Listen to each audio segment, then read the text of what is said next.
Stand there.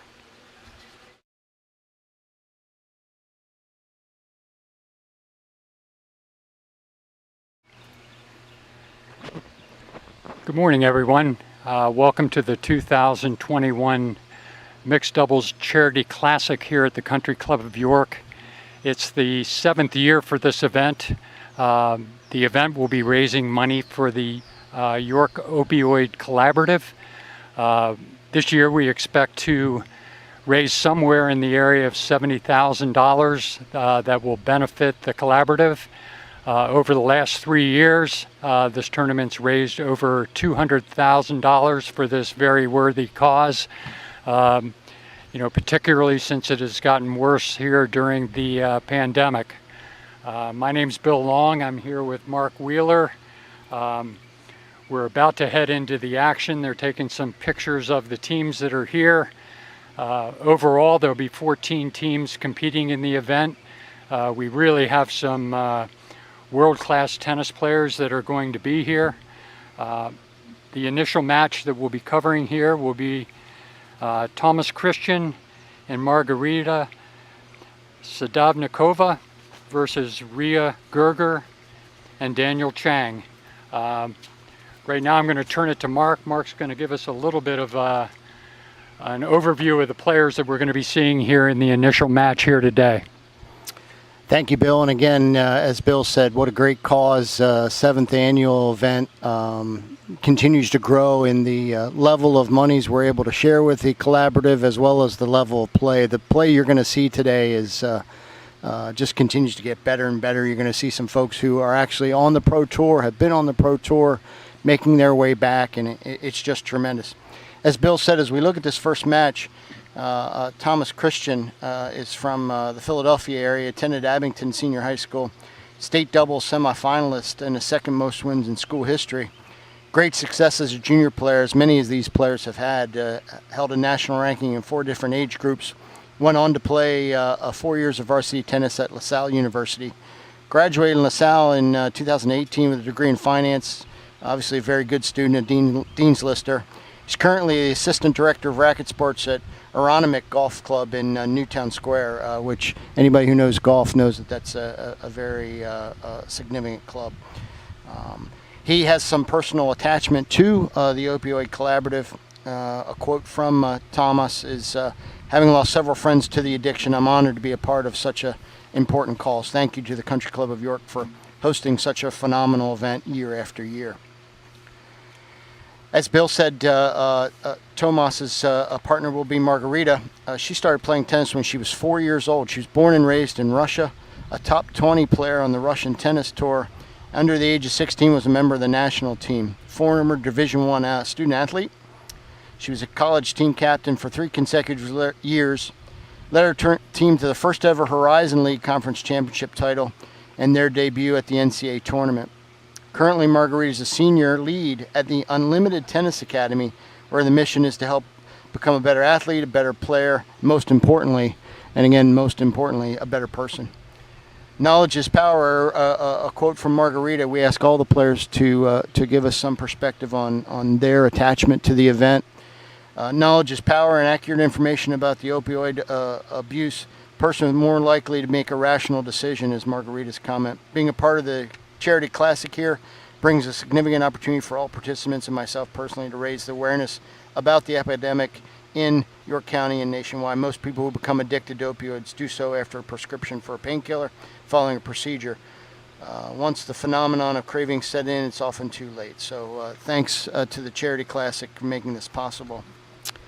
Their opponents today, Ria Gerger, comes from a big tennis family. Mother was a professional tennis player. Dad played in college. Every human in my mother's family plays tennis. As the youngest, I was holding a racket as soon as she could walk, she says. Each summer I would go to Austria to visit my mother's family and play club tennis. She played Division I at Millbury College, later coached a season at Claremont Colleges in California. College was a 4-time All-American. Truest claim to fame was a mother-daughter national championship gold balls. Those of you who know tennis know gold balls are not handed out without significant effort, so congratulations for her on that. Her quote on the opioid attachment: I feel so lucky that I get to participate in this amazing and meaningful event. had experience working closely with United Way and volunteering at an exchange. I was going to school in Vermont.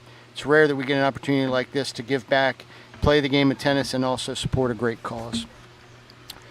Her partner today is Daniel Chang. Daniel started playing tennis at the age of 5, played it throughout his youth. He actually caught the bug in college. At Rutgers, he led his club team to an 8th place finish at Nationals. Post-graduation, made a finals appearance at the U.S. Open playoffs in men's doubles 2015 and a semifinal appearance in mixed doubles at the USTA Open Indoor Championship. So a very significant doubles resume. Daniel's currently assistant tennis coach for men's and women's tennis at the College of New Jersey. He and his wife have paired in 2017-2018 to win 2 gold balls, National Husband and Wife Division. Daniel's quote as it relates to the opioid epidemic and the collaborative: "The epidemic is an important public health crisis that needs to be talked about. Everybody knows somebody who struggles with addiction. Impacts all of us by tearing families and communities apart. Awareness and proper funding for organizations that allow people to access that help and that need is a vital step for the recovery." So very important, again, the cause that we're here talking about today. You see the players talked about their connections or those things that people know that are impacted, and it's going to be great tennis for a great cause. As Bill had mentioned, he's got the lead today. I'm going to be keeping score and really look forward to presenting commentary on this first match. Thanks, Mark. Well done. It's hard not to be excited here to see all these terrific players here at the Country Club of York. It's a level of play that we don't often get to see in this area, which makes it very exciting. We're hoping that a lot of the local community will be turning out today to watch some of the action as well. One thing that I will note is, it's a little bit unusual to see a format where we're playing mixed doubles. We'll see today, how it impacts how the teams come at the match tactically, and how they basically make adjustments to the strengths and weaknesses of their opponents. So we'll see that happen as it unfolds here, and Mark and I are looking forward to calling the action. Yeah, great comment, Bill, on the strategy. For those who know tennis, you'll know this pretty intuitively. In a lot of cases, the female player may not be as strong. What we've seen in the past few years is the team with the strongest female has come out victorious, and the level of play continues to rise. I think we have some new, very high caliber women with us here today. I think what we're going to end up finding in some cases is the strategy may be to attack the man of the tandem. So it is going to be very interesting to Bill's point on the tactics that these teams take. And back to those introductions on this first match, Daniel Chang having significant mixed doubles experience. Not as well known of a singles player in his own right, but it'll be interesting to see his comfort level in playing mixed doubles and how that might impact this first match.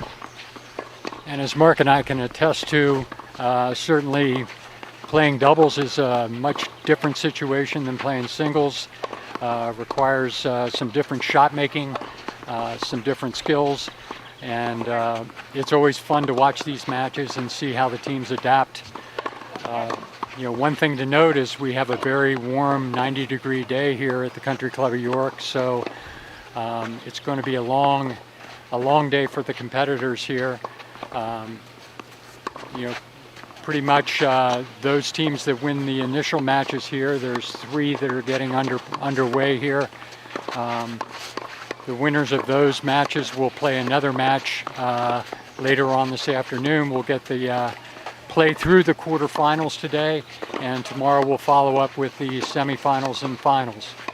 Right now we're fortunate. We've got a bright sunny day, and looks like we're going to be starting action here before too long. Teams completing their warm-up right now, and it looks like it's going to be a lot of fun. Yeah, great day, Bill. To your point, again, on the strategy of this, for those teams who are able to, if they're fortunate enough to play well, to get off the court in fairly reasonable time, will be those who have the best chance of proceeding through the draw. Obviously, any matches here that would go 3 sets and be lengthy, you would think that would limit their opportunity in the quarterfinals, depending on obviously the their ability to withstand the heat and their opponents. So very hot day, and they're going to want to get off the court if they can with a victory as quickly as possible. Small step back after this year, but Mike's been so paramount in being a lead driver of this event, and then the committee that works with Mike on this has done a tremendous job. And again, Bill's been a huge piece of that all along the way. So just so thrilled again that the club has shown the support, and then the community has continued to embrace this great event. We're hopeful, again, obviously very, very warm today, but what we've traditionally seen is quite a few of the general public come out and support the event on top of our membership. So looking forward to hopefully a good crowd as we work our way through the tournament here today and tomorrow. And as I indicated, we have 3 matches that are getting underway. Mark and I have recapped the match that we'll be watching on court 1. And we have 2 additional matches that we'll be kicking off with that will be on courts 2 and 3 as well. We'll try to keep you up to speed with everything that's going on in those matches. I see what happened. Try to give you a little bit of a feel. We've got Brianna Schvetz and Cole Grotch on court 2. They will be playing It's just Priyanka Shah and Stephen Wu on court 2. And on court 3 we have Christina Roska and Ilya Shatsvili and Genevieve Wirtz and Lamar Jackson, who comes to us from the Lancaster, Pennsylvania area. And they look like they're just about ready to get kicked off. We're working on the net issue on line on court 1. So we just need like a hammer. We've got a lot of Grab a action hammer that's coming into and, play here in the next few minutes. almost 45 inch.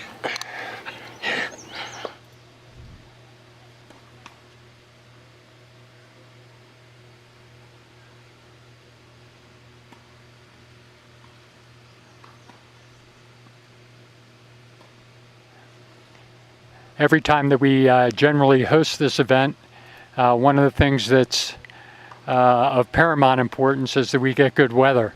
And we're fortunate here to be off to a good start. Like almost every summer afternoon here in York County, there's a threat of afternoon thunderstorms. We're hoping that we'll get all the action in. Fortunately, if there is a rain issue, we're backed up very nicely by the Wisehaven Tennis Center, and we have some courts that would be available in the event of rain, but we're hoping that that doesn't happen. And tomorrow looks like a terrific day for the semifinals and finals, so those of you that are listening that would have the opportunity to come out here and see these matches, whether it's today or tomorrow, I can virtually assure you that you won't be disappointed. We're starting to see people gradually rolling into and filling up some of the seating that we have around the courts. Fortunately, some of it shaded with this 90+ degree heat that we've got going at the present time. So, yeah, the good news, Bill, these players, obviously, they're used to playing in this heat, so this is not uncommon for them, but yet, like all of us, it still can have an impact. But certainly, the spectators are going to feel it quicker than the players are as we get ready to get started here. As Bill had mentioned, we're getting closer. They have fixed the net on court 1, and they'll proceed through final warm-ups and get started here very swiftly.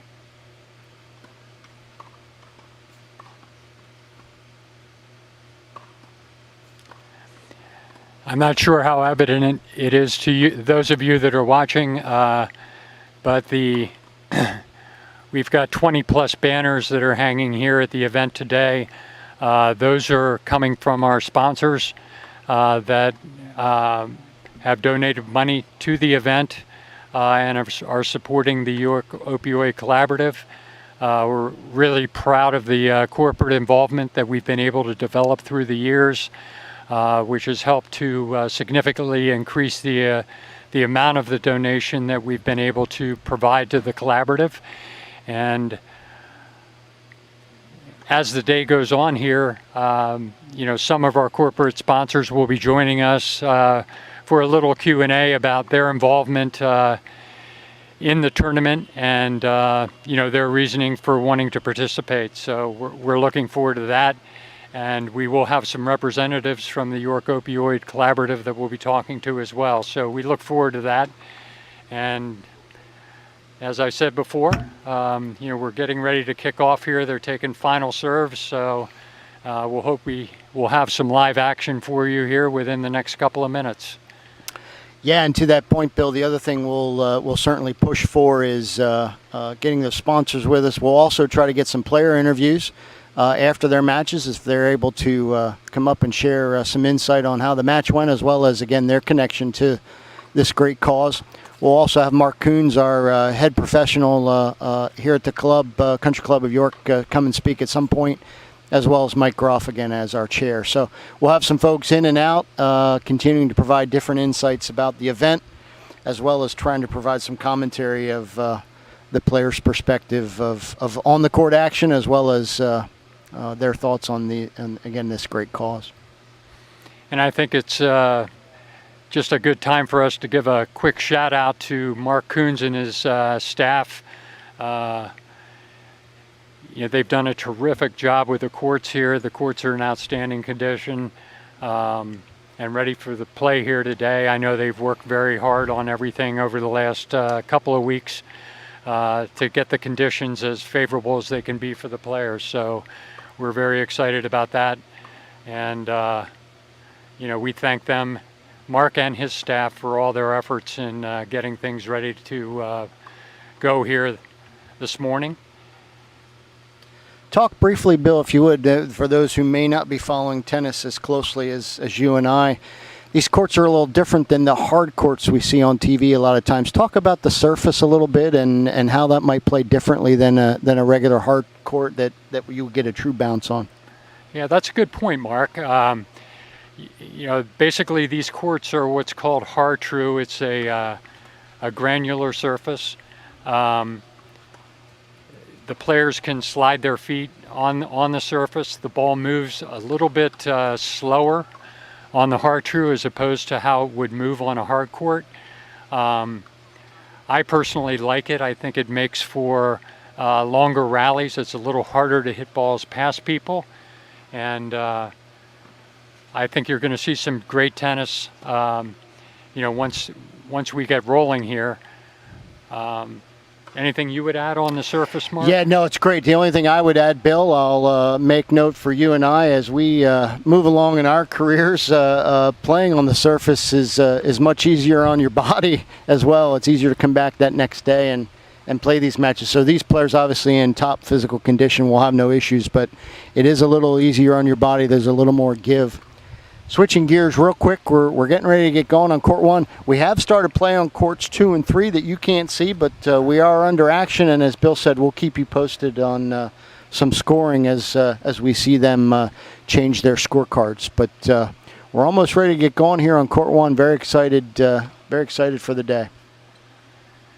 So to set the table for you again, on the opposite side there with the white visor and the white hat are Thomas Christian and Margarita Sadovnikova. Hopefully I'll get that mostly right announcing here, but I may change to just Margarita. Seems like a much more friendly for the announcer, that's for sure. You notice, Bill, that's what I did already, Margarita. So it looks like we're about ready to start out here. And just a quick note, Bill, we are going to be providing scoring on the site here, so I'm going to be trying to keep track of the scoring as we go. So we have Daniel Chang serving, and we're kicking off with the action. Here? Yep. Yeah. Here. Yeah.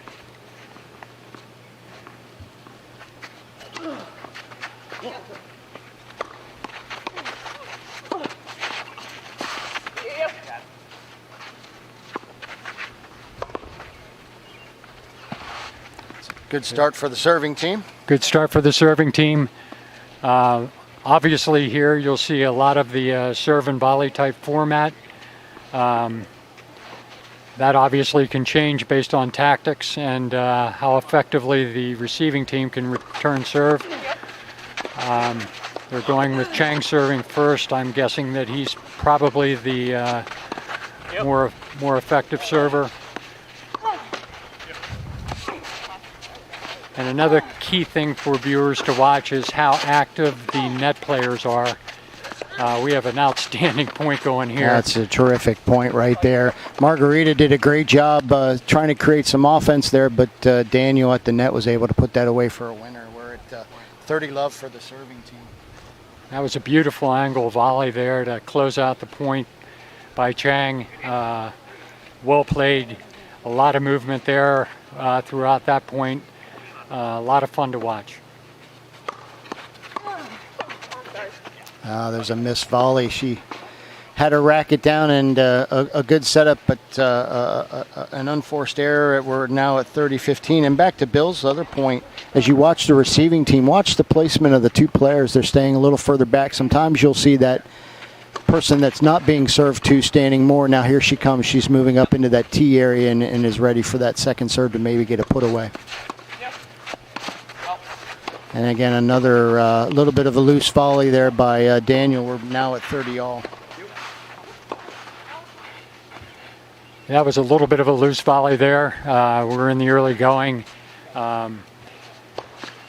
You'll see that both teams are kind of feeling their way a little bit, trying to come up with a strategy that's going to be the most effective for them. And, in the process of formulating that strategy, you need to learn a little bit more about what the strengths and weaknesses are of your opponent. So we'll see that unfold as the match goes on. Great return there. Overhead. She took it as a swinging volley. Great lob. They did a great job of getting back in the point there. Here comes Margarita to the net.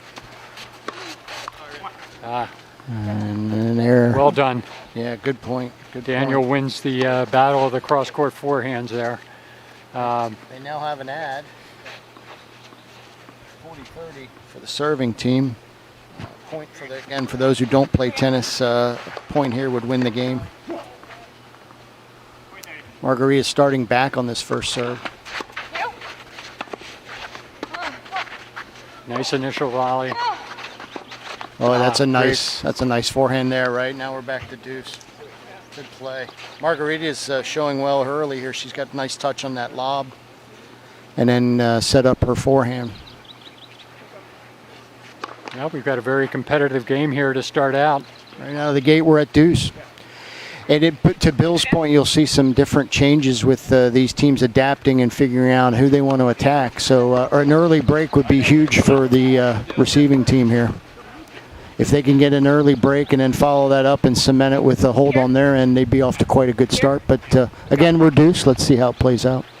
It was interesting to note there that Margarita nailed one at the great net serve. player, but total domination on that point by Chang and Gerger. And we're at ad for the serving team, looking to get a hold. Let's see what kind of serve we get. I do notice that Daniel's been serving to that backhand early for Thomas Christensen. This time he tried to go up the middle, but he was late. I did notice Thomas has been cutting that backhand. And he did it again with the forehand as well. This volley. Yeah, he cut that return and then followed it right in, and Daniel probably didn't get the volley that he wanted on that one. Popped it up a little bit, and we're back to deuce. If I take a quick glance, court two, the serving team held for 1-0, and we're working our way through that game. I currently can't see the score on court three, but they've had some good points early as well. So we're at deuce on court one, bringing it all the way back around. No harm done yet. Let's see how this works out. As the morning rolls on here, we'll see if we can get you some updates on the actual scores from the other courts. It's a little difficult for us to see from our vantage point here. Big second serve with lots of spin. Great Yeah. serve by Daniel there. Boy, really took Margarita by surprise with that top spin. And that's certainly something that we'll see a lot here today is, you know, these players have a great assortment of shots that they have, and you'll see a lot of spin on the ball, a lot of kick serves, top spin, slices, you know, basically the whole repertoire. These players have it all. And now Thomas has a second serve to get a look at here. Let's see if he cuts that again or if he tries to do something with this. He cuts the backhand. Gets into the net, but Daniel handles it with a nice forehand. Interesting. We'll have to watch Thomas with that cut shot. At some point, does he decide to get more aggressive? So that's a hold. And 1-0 for the Chang and Gerger team. So we're off to a really good start here. The first game, very competitive. You know, we could be in for a rather lengthy match if things continue at the current pace here. You'll notice too, these players will be talking in between points again about their strategy. Which side do they want to? Which player do they want to hit to after the serve? They want to hit to the forehand. Do they want to hit to the backhand? A lot of strategy, as Bill said earlier. The doubles and then even mixed doubles, a different game than just you being out there on your own as a singles player. And these teams, the teams that have success and move on in the bracket are those who make the adjustments. Outstanding return right at Thomas's feet. He pushed that volley wide. Getting that first point. Great topspin return hit by Gerger there. Yeah, that's a big first point for them. You get the ladies' point on that first point, now serving to Daniel.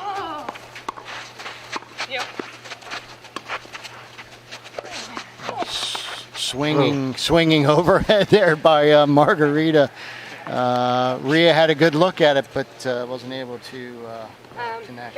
Yeah, I don't think Margarita quite got Bit of a the miss hit. velocity on that she was looking for. A little bit of a miss hit, but she gets away with it. We're 15 all now. Looking at a second serve. Rhea's got a good look here. Let's see if she can get a forehand and take advantage. Serve was back. So They have a little bit of a deficit going here, 15-30. yeah, the won both of the ladies' points. Daniel gets another look here to maybe get to 15-40. We'll see. So 15-30 serving. Another deep serve. So Daniel's going to get a look at a second. So far, Tomas trying to find his range with his first serve. That was an outstanding volley off of a great drive by Chang, but Tremendous shot. Tomas dug it out. So Back to 30 all. Back Yep. in the game here. On court 2, I do see 2-1 for the Gresh team. Back on court 1, we're 30 all, and Thomas serving.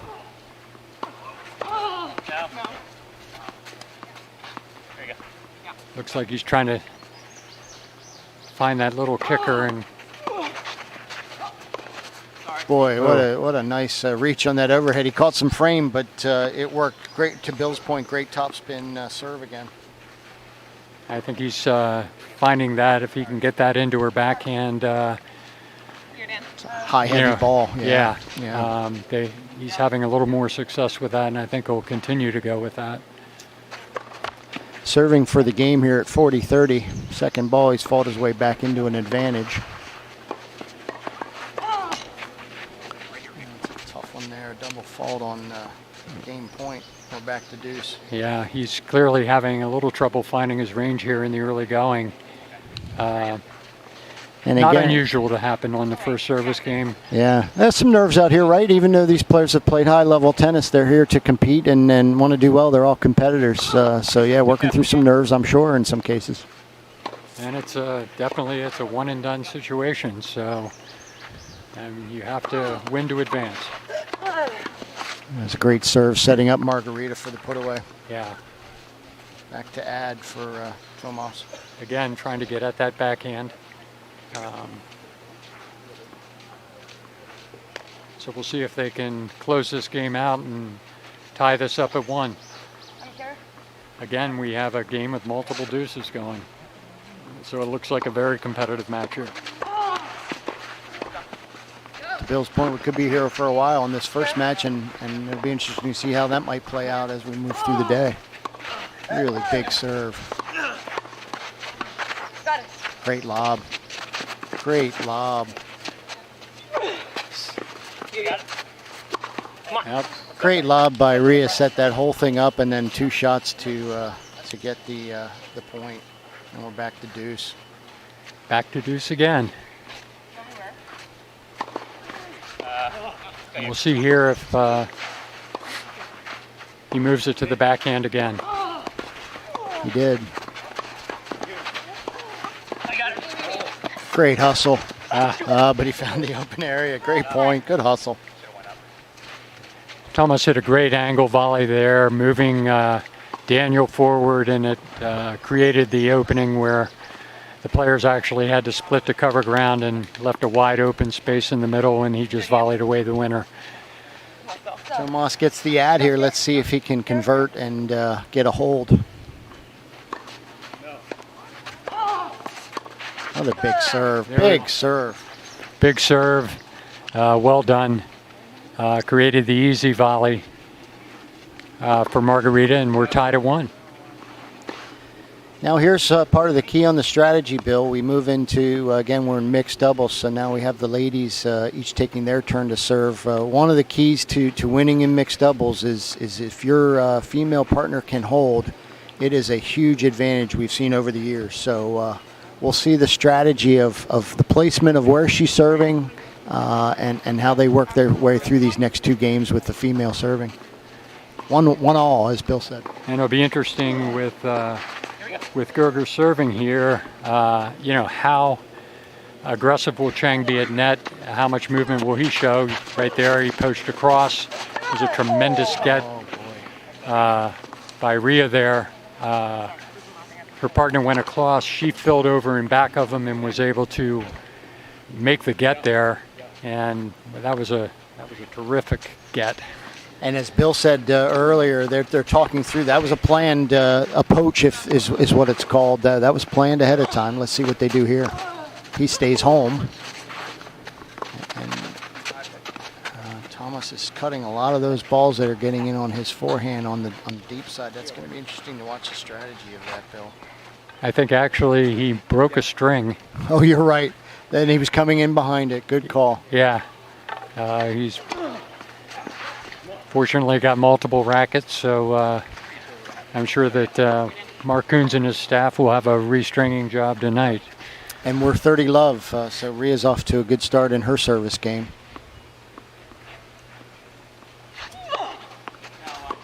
Just wide on that serve. We'll go to the second ball.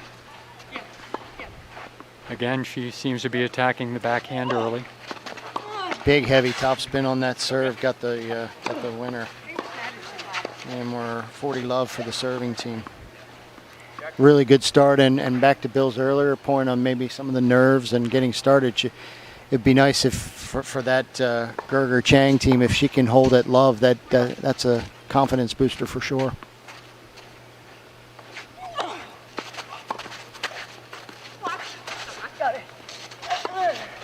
Again, one of the things to note, it was a great backhand volley there by Margarita. One of the things to note is that it's not necessarily how hard you're hitting your first serve. It's the location and the spin, trying to get into your opponent's weakness and create the spacing on the court that you're looking for. So she's hitting a nice little, cut serve there. into the backhand where she wanted to be, and it results in a hold. So we're 2-1 on serve. And as Bill said, again, the strategy of mixed doubles is huge. He nailed it there. The placement of the serve, it doesn't necessarily have to be how hard you hit it. She was able to get that serve on the backhand with some high, heavy topspin, and it set up the nice, easy put away for Daniel. So we're 2-1 for the Gerger Chang team, but on serve.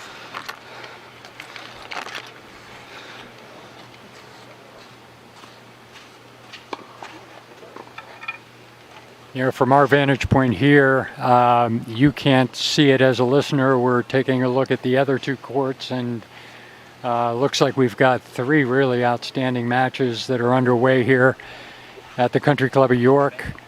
To set the table, we're in the round of 16 at this point. The winner of this match will that we're calling today will advance to the quarterfinals. There, the winner will face our 2-time defending champion, Holden Coons and Elizabeth Scotty. And, those of you that are tuned in get the opportunity to watch them later on this afternoon. They're 2 outstanding young players, and we're looking forward to seeing them again in action. Holden's father, Mark, is the tennis pro here at the Country Club of York, and gives us a local flavor to the tournament. And he's certainly had an outstanding career. So we're back to live action here. Margarita now serving. That's a double fault right out of the gate on that first point. Opens the door maybe for Rhea and Daniel. Again, as we had mentioned earlier, the women holding serve is a key component to this game. So an early double fault. We'll see how this plays out. Another long serve. So Daniel's going to get a look at a second ball. Let's see how that plays out. Does Thomas poach or does he stay home? Most likely he stays home on a second serve. Daniel nets it. Yeah, I think Daniel reacted. As you can see there, players will make subtle movements at net.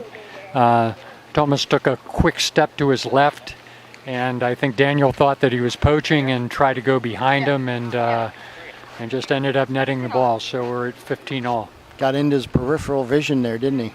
Yeah. As a doubles player, I know that, it's very easy to get distracted when you have a very aggressive player at net that's moving all around, while you're trying to get your return through. And, I think we'll see more evidence of that, certainly as the match rolls on here, once they figure out what they can and can't do. We're 30-15 in this game. Margarita serving. So quickly overcame that first double fault and won the next 2 points. Second serve, 30-15. Daniel gets another second serve and nets it the same way he did the first one. I'm sure that's frustrating on his end, but he'll find his timing on that, I'm sure. And we're at 40-15. Sorry, a bad score on my part. Yeah, that was actually an identical point to the one that was 2 points earlier. So 40-15 for Margarita serving. See if she can find her first serve here. And she does.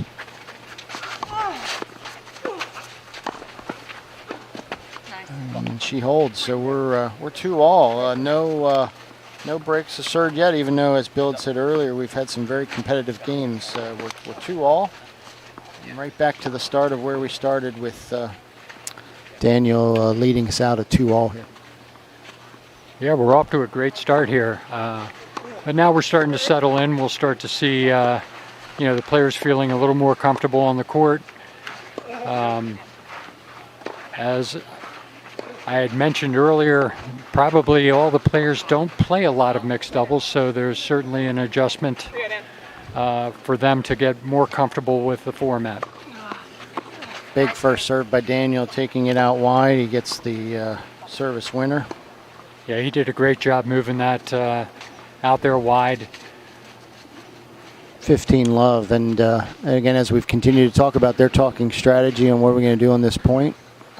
He's telling Rhea which side he's going to try to hit it to, a forehand or backhand, and what does he want her to do at the net? Is she on the move or staying home? He goes up the middle and just missed it, a little bit deep. Second serve. I think you can see Thomas trying to line up that forehand if he can all do it, but Another cut backhand there. Great lob by Margarita. Sets up a forehand, but ends up a big miss hit there. Miss hit, yeah. 30 love, Daniel serving. So again, we continue to be on service here. 4 games completed, 4 holds. We're at 2-all, 30 love. So we'll see if Daniel can close this out.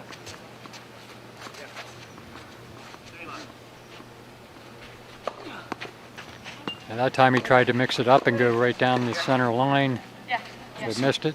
You see Tomas coming in now on the second ball. That's a good second serve. Daniel with a great second serve there. Well done. Had nice velocity on that one, Mark. He sure did. He sure did. It was a good mix. To your point, these players have so many different shots than the average player that you see. Yeah. Well, it helped that he had 30 love in his pocket. That's correct. He had a little room to little wiggle room there maybe in his mind. Yeah. And he went for a bigger second serve there, being up 40 love and missed it, so we're 40-15. But in his mind, maybe he had an opportunity to go for the winner, and let's see how that plays out the rest of this game. And, some of it could be, a little bit of Daniel trying to find his sea legs to a certain degree and saying, just figuring out based on the way he's playing today just how much he can get away with in terms of putting velocity on his second serve. So see what he does here. Again. Moving into another second serve. Margarita's going to get a look here. Let's see what she decides to do with it.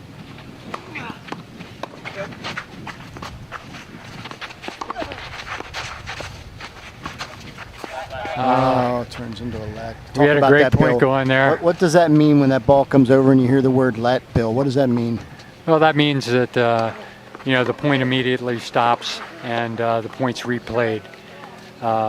If that ball coming in creates any kind of distraction for the players, that's the only fair result that you can have.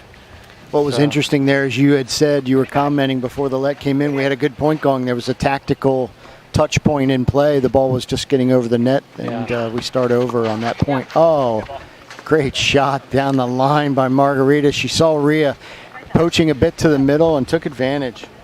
Yeah, she really ripped that backhand. Daniel's had success going into Margarita's backhand, but she seems to be finding the range. That was an outstanding drive that she hit in back of the net player and for a winner, clean winner. We're 40-30 now, and reminder, Daniel went for that big second serve at 40 love. Now he's got another second ball. Tomas cuts it again and comes in. Daniel ties a touch shot at 40-30. That's a tough look for sure. Now we're back to deuce. The doors may be open here a bit, Bill, from 40 love all the way back to deuce. Margarita and Tomas have to feel like maybe they got a shot here. The door open a bit. What do you think? I think that, they've been very confident the last few points. Margarita's been, as we said, the last shot she had, the return, she hit an excellent drive. And Tomas has had a lot of touch shots that he's been, really effectively using to on his returns. Oh, another backhand down the line by Margarita. Rhea's maybe a step off the net more than she wanted to be and tucks it into the net. We're now at out, Bill. We've got a break point. Yeah. Again, reminder, 40 love has now become a break point. It's interesting to note that way back in the first game, Margarita hit a drive of Rhea and was effectively won the point, and she's going back to that strategy a little bit. And big second serve. It sets Daniel up, but he pushes the volley deep, and we've got our first break of serve, Bill. Yeah. Daniel there was trying to keep the ball, deep and allowing him and his partner to take the net where they would have an advantage. But unfortunately, he just pushed that forehand volley deep, and we have our first break of the match. So. And it'll be interesting, Bill, as we look, as this match continues to progress. I think we're going to look back on that game as it could certainly be a turning point in the match. 40 love on Daniel's serve ends up getting broke. we might, we're not fortune tellers, but we might look back on that one as a key turning point, at least for this first set. Yeah, it was obviously a very important break. And, for those of you that play tennis, you know that blowing a 40 love lead is certainly one of the worst things that you can have happen to you. And we'll see how Gerger and Cheng respond to that. As we move in here to Thomas's serve. As you recall,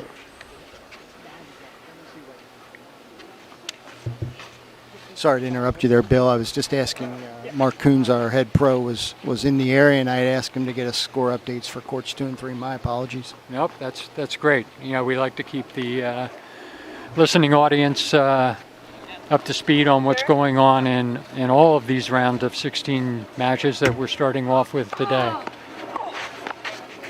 There, Thomas took that ball, hit it wide out to the forehand. Did a good job of keeping that ball wide. She needed to move and ended up netting the return. And on court 3, Raska Ilya team is up 5-2 and early in the first set here. Thank you for that update, Mark. 30 love on Tomas's serve, trying to cement that break. So they got the break of Daniel, and cementing that break and going up to 4-2 is a huge confidence booster if they can do it. Great first serve into the corner. Just we could see that with our vantage point, Bill. You saw the spin on that. Talk about that spin. Really, that was an outstanding ace. I actually kind of came across that ball a little bit of a slice, but it was outstanding placement, and Rhea just really had no chance of reaching it. And we're 40 love now, second serve.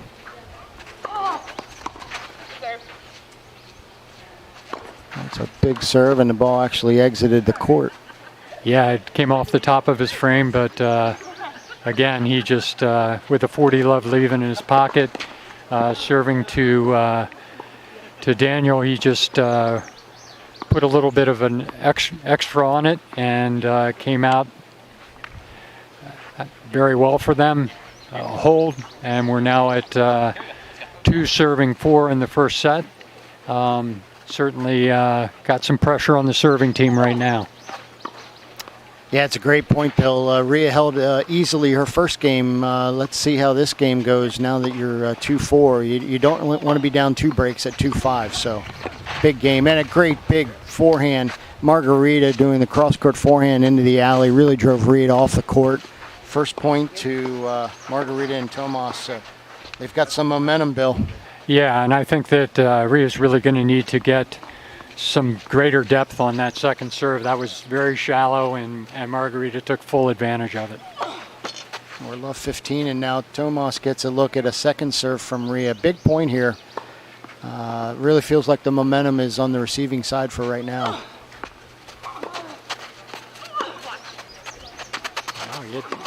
We're in a little bit of a rally, male to female here. Daniel poaches. Did that catch a line? They're saying, based on the reaction, Daniel caught a line there. Wow, he went for a tight winner on that one, Bill. Wow, that was a very difficult shot. Actually, spectacular to have pulled that off. Gets him back to 15 all and evens up this game. That's a big point here. Love 30 at 2-4 is that's a hurdle. Yeah, that would have been 15 all. Put him in a very tough situation. She gets a first serve in, and now we're going to rally. The females rallying cross court, and Margarita dumps a forehand unforced error into the net. Yeah, she looked like she got a little mixed up with her footing there. She had just hit the winner the point before that she was served to, so I'm sure she was feeling it. And to your point, footwork got a little bit sideways maybe. I'm not sure if that ball took a little bit of a sideways bounce on her. Court 2, Cole Gresh continues to hit quite a few winners up at the net. I'm having a little trouble seeing that score. We'll get that score for you, but I've seen Mr. Gresh hit quite a few winners at the net, and he did just win that game. So we're 30-15 here. It's a nice get. Yeah, And Tomas. again, that slice backhand he's been using very effectively. Rhea's using the serve and volley. He's taking that slice, putting it at her feet, and forcing her to volley the ball upwards. And he did a great job there of closing in back of that service return and, creating the advantage. He's making it very clear, and when Tomas, he wants to be at the net. That's where his comfort level is, to Bill's point, and he's taking full advantage. We're 30-all, and now Margarita gets a look at a second serve here. Big forehand on the first point, but a forehand error the point after that. So let's see what happens here. She gets a backhand, and it feeds to Tomas at the net again. Mr. Christensen in the net has been the key to this set, I would suggest, Bill. Yeah, there's no question. There was an outstanding deep return, and Gerger hit that ball obviously a little bit higher than she would have liked, and allowed Thomas Christian to cut that ball off for the winner. So we're at a break point, is it? We are. Okay. We are. We're at Wow, 30, this is a real critical juncture now. He hits a backhand slice that catches the back of the line. That's a win. Oh, wow. That's a winner. Tomas has become the difference maker here over these last few games, and we're now at 5-2. Margarita will be serving for the first set. Yeah, Chang, basically went for the poach and, trying to take away the effectiveness of that slice backhand that he's been using on the return. And he was quick enough to be able to change directions on that. I thought he was going to push it long, but somehow it dropped in. So great touch. Well, I think what we're seeing from Tomas Christian is some great hands, Bill. Yeah. And not just at the net, but when you look at a slice backhand like that from the baseline, keeping that in play, not letting it float, it's very clear to me that Tomas has what we would describe in tennis as some great hands. And now we're 5-2. Chance for Margarita to serve out the first set. Let's see what adjustments Daniel and Rhea can make here. Yeah, it's kind of interesting because we had 2 games to kick off the match, or actually 4 games that were all extremely competitive that could have gone either way, and ended up at 2-all. But since then, basically Christian and Sadovnikova have put the pedal to the metal here and have gone out to a 5-2 lead.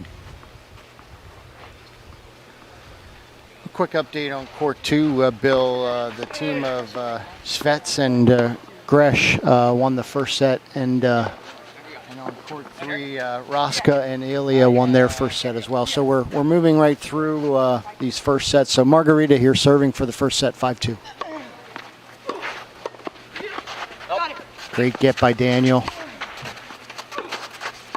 Oh, she had an excellent look at that volley, but was unable to execute it. I think Thomas probably wishes he had his volley back there a little earlier. Yeah, he sure does. He had a good chance to end the point, but just didn't quite get the velocity on that volley that he was looking for. Didn't hit it very solidly. Good for Daniel to keep his composure. I'm sure he was expecting a harder ball there.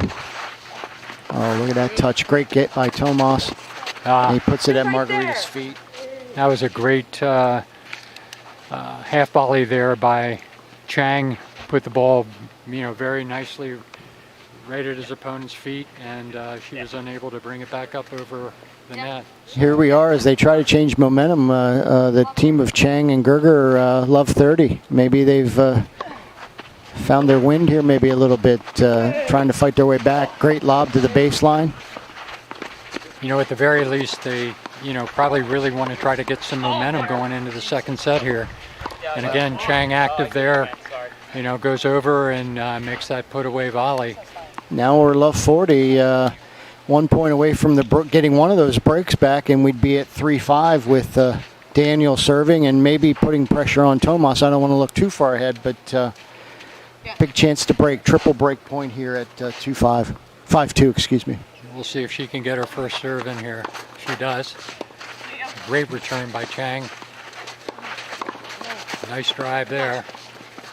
And that lob's going to take us out. So they get the break. Chang and Gerger get a break after struggling through the last 3 games. They quickly break at love, and Mr. Chang will be serving at 3-5 now.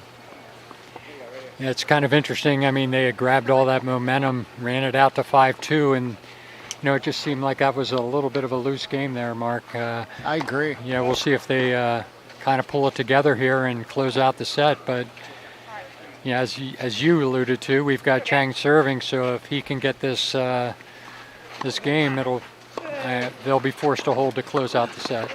Great first serve again into the corner. We're finding that both Tomas and Daniel have found that corner on their service games on the deuce side. Great first serve to set up the first point. We're off at 15 love on Daniel's serve. Yeah, it was a great serve, and I think that some of these players are subtly trying to move a little bit. They prefer probably, it looks to me in both cases, to hit that forehand return, and it opens up that space-wise, opens up that forehand a little bit.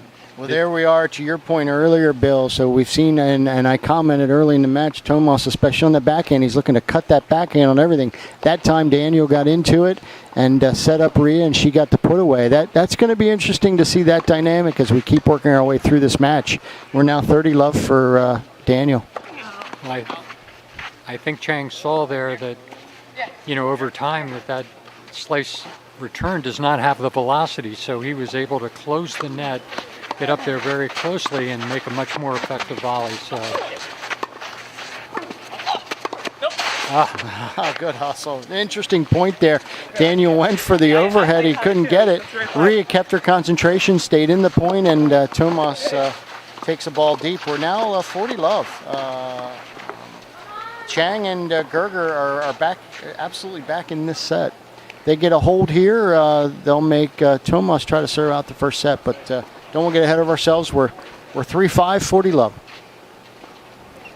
Daniel taking a little breather here as they talk about how we want to play this next point. Again, we've been focused on Tomas's slice backhand. I've got to believe, Bill, that he's going to take this first one over there. What do you think? I think so. Well, he nets it, so we'll get a second ball. And let's see if Tomas can do something with a second serve here. Nice deep serve. And they get the hold, and we are now at 5-4 for Margarita and Tomas. Tomas looking to serve out the first set. Good fight by Chang and Gerger here, Bill. Working their way back in the match. To your point, if nothing else, a little bit of a confidence boost. And if they can find their way into a break here, they're right back in the set. And if I'm not mistaken, Mark, that was 8 straight points, was it not? I believe that is correct. Yeah. And with no struggle at all. Interesting game of tennis with momentum swings. We were sitting here at 5-2, Margarita ready to serve it out. Spectators might have thought they were getting ready for the second set, but not so fast. Very quickly back to 5-4. And I would tell you in doubles, the momentum seems to swing quicker than in singles. Your thoughts on that, Bill?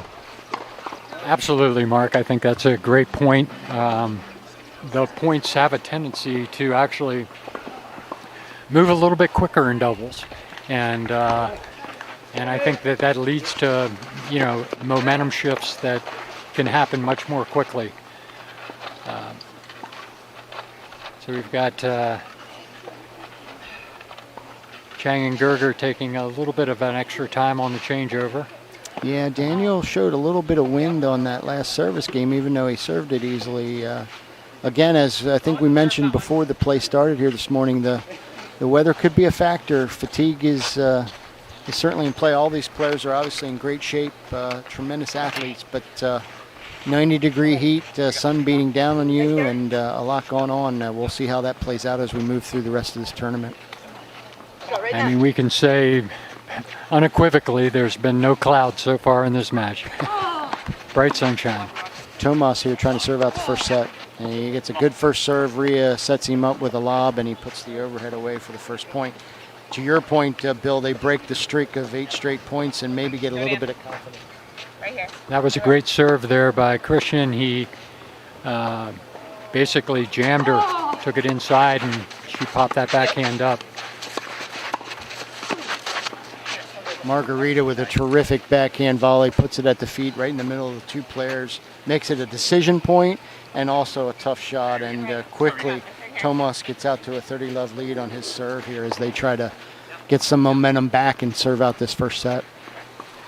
This is his third service game of the first set. The first one he was a little bit shaky, but no longer. His first serve percentage has gone way up in the last two games that he's served, and they're at 40-love here with 3 set points in their pocket. Great serve to the backhand, but an even better shot by Daniel Chang. What a terrific backhand shot down the line, Bill. Yeah, that was terrific. Great reach on his part. He was able to get on that. I don't even know if he could have pulled it cross court, but beautiful shot down the line. Maria gets a look at a second serve here. 40-15 double set points still for Tomas. Again, with the first one, he tried to go wide with the backhand, but there it is. But again, he effectively got it into the backhand, that spin serve, and Gerger's had some difficulty with that in terms of trying to get it by the person at net, and Margarita just basically got an easy volley, which she put away, and we're done with the set. End of our set, 6-4 for the Margarita Tomas team. To Bill's earlier point at 5-2, if there's any consolation or comfort for the Chang and Gerger team, they do get to start this second set serving. Again, I will tell you, I'm noticing as he's sitting on the bench, I don't know the young man, but Mr. Chang seems to be potentially affected by the heat here a little bit. We'll see how that plays out here in this second set. So obviously the Chang Gerger team have their work cut out for them. They want to go 3 sets, and Tomas and Margarita are going to be looking for an early break to see if they can finish this match in 2 sets. But again, a long way to go. Just finished the first set. Yeah, I would think that Chang will be fine. And we'll come out strong here in the second set. They kind of have their backs to the wall a little bit. They know they need to come out strong here and get off to a good start here.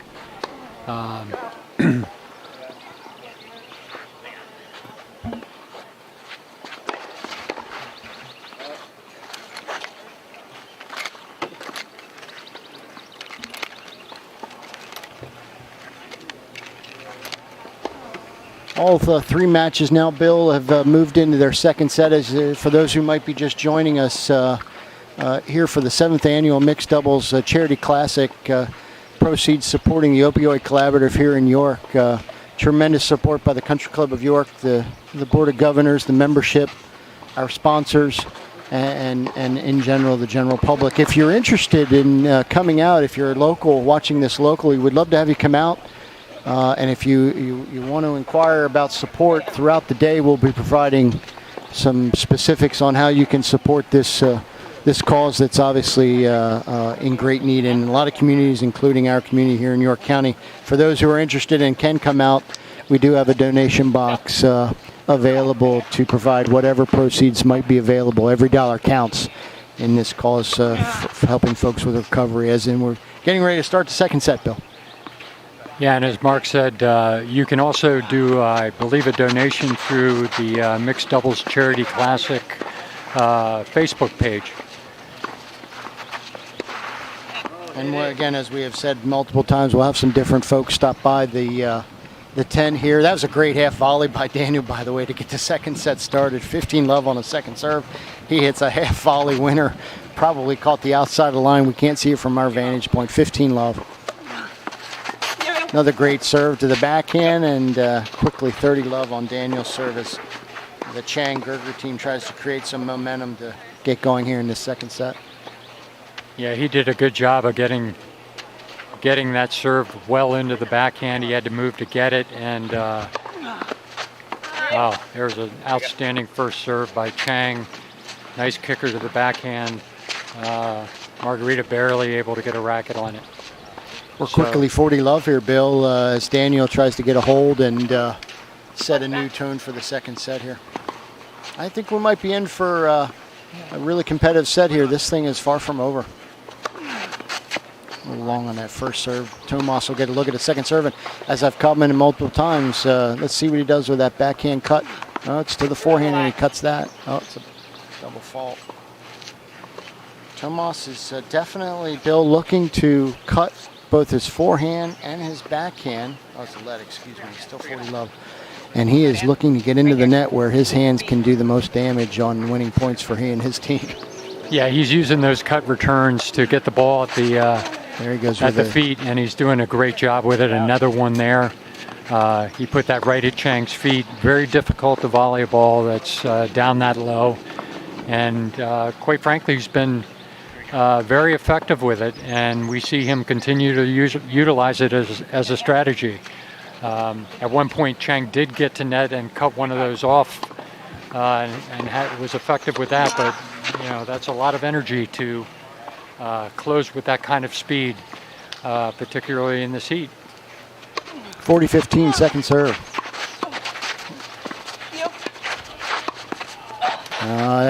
The Chang Gerger team trying to be a little handsy at the net, and I would tell you, based on what we've seen so far, Bill, I don't know that you want to get into a volleying back and forth with Tomas. His hands, I believe, are the best on the court. He gets yet another net winner, and all of a sudden, 40 love is now 40-30. And for those of you who are joining us late, we were 2-all in the first set, and Daniel had a 40 love lead, and ended up getting broken. And we're in a similar situation, 40 love.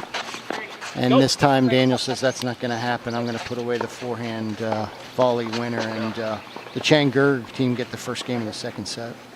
And that was the second time in that game that we saw him go really wide to the backhand with that first serve. And it makes it, harder for Tomas to get over there and cut that ball at the angle that he's been using, bringing that ball back cross court, and it's resulted in 2 winners. And they're off to a good start with the hold, which they absolutely needed to have here to kick off the second set here.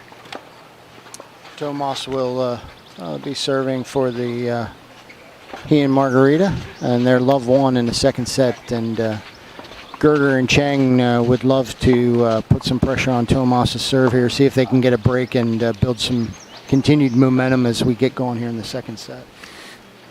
The other 2 matches at a quick glance while we're waiting for the match to continue on court 1. Court 2, the Shvets Gresh team up 3 love in the second set, and they won the first set, so they're in control of their match on court 2, Bill, just as a quick update. First serve out wide by Tomas. Ria's going to get a look at a second serve. Let's see if they can put some pressure here on Tomas and Margarita in this first game. I expect him to try to look for that backhand.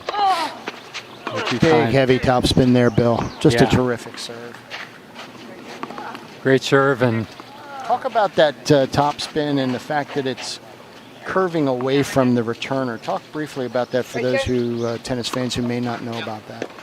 Yeah. It's a very effective strategy. It has a tendency to bounce a little bit higher, bounce away from the player. If you don't take it early, it makes it even more difficult to handle because the ball will bounce up a lot higher, and it's a much more difficult ball to drive. He's been very effective with it. As we said before, he closed out the first set with an outstanding service game. And is really kind of in cruise mode on the serve at the moment. Yeah, Bill, you made a great point. His last service game when he finished out the set that he had a little bit of trouble in that first service game that he had in the first set, but since then he is cruising, and it's a difference maker. Yeah. There's another big heavy topspin to the second serve. Sets up an easy winner for Margarita, and they're quickly at 40 love as they look to even this second set at 1-all. Putting a lot of pressure on the opponents, even with that second serve, Bill, that high, heavy topspin coming off of this hard true. Just so difficult to do anything with it, and then Margarita, or we know about Tomas's net game, it's setting them up for an easy put away, and Tomas is holding very easily here right now. Another big serve, and Bill, you nailed it. Tomas is really in a rhythm on that serve. He certainly is. And again, another outstanding serve out wide to the backhand side.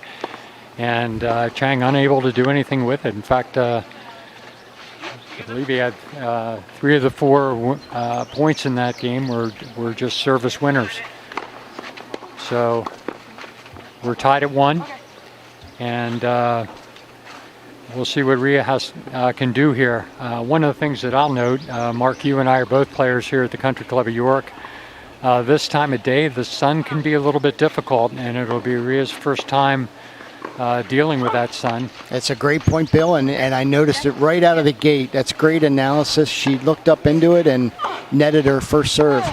Made a quick adjustment, but then hits a winner, and guess who just put the ball away at the net? None other than Tomas Christian. Continues to show that he has what I believe to be the best net skills on the court on court 1. Yeah, big game to your point here, Bill, with Rhea serving. A lot of pressure on the Gerger Chang team to try to hold, given the way Tomas and Margarita are playing. And Tomas not only has great hands, but I've also noticed he has outstanding quickness. And she went to drive that ball cross court, and he was all over it. She gets a first serve, and big first serve by Rhea gets him back to 15-all. Very nice serve. Tomas went for a big forehand and didn't connect. So now we're 15-all, and Rhea and Daniel team talking strategy here on a big point at 15-all. 1-all, second set. She did a great job. She took that ball into his body a little bit and made it a little more difficult for him to drive that. Another service winner. 2 quick points for Rhea on her serve, and they're now 30-15, 1-all. That builds confidence, Bill. When you can get those easy points on your serve, it's amazing how that builds confidence. A little long on that first serve. Tomas will get a look at a second serve.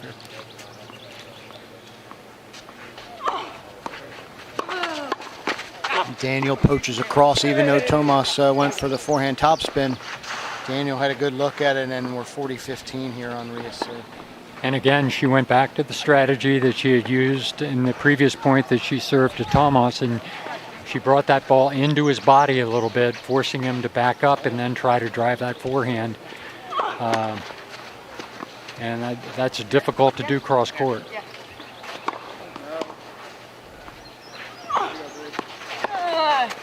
Oh, what a really nice serve by Rhea. Took Margarita out wide, but there we see that Margarita forehand again. Catches a line on the cross-court forehand. Bill, what a tremendous forehand. Yeah, I think that if Rhea had that one over, she'd like to have gotten that ball a little bit deeper. I think that allowed Margarita to get a nice angle on that ball and drive it cross-court. So.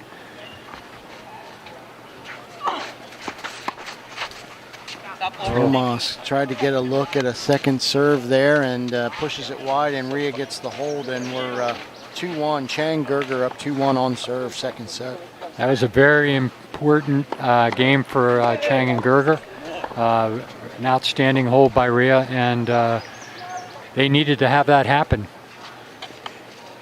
So now we'll see if they can take some advantage of Margarita's serve here.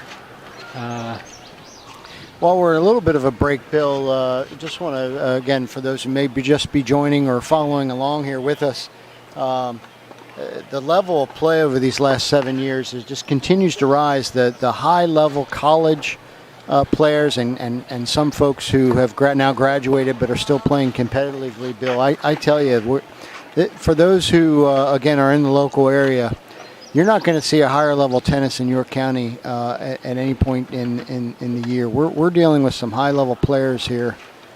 Some again who are playing extremely high level tennis at the college level. Some have played and had some success at the pro level as well. So this is just tremendous tennis. We're very fortunate to have this here in York County.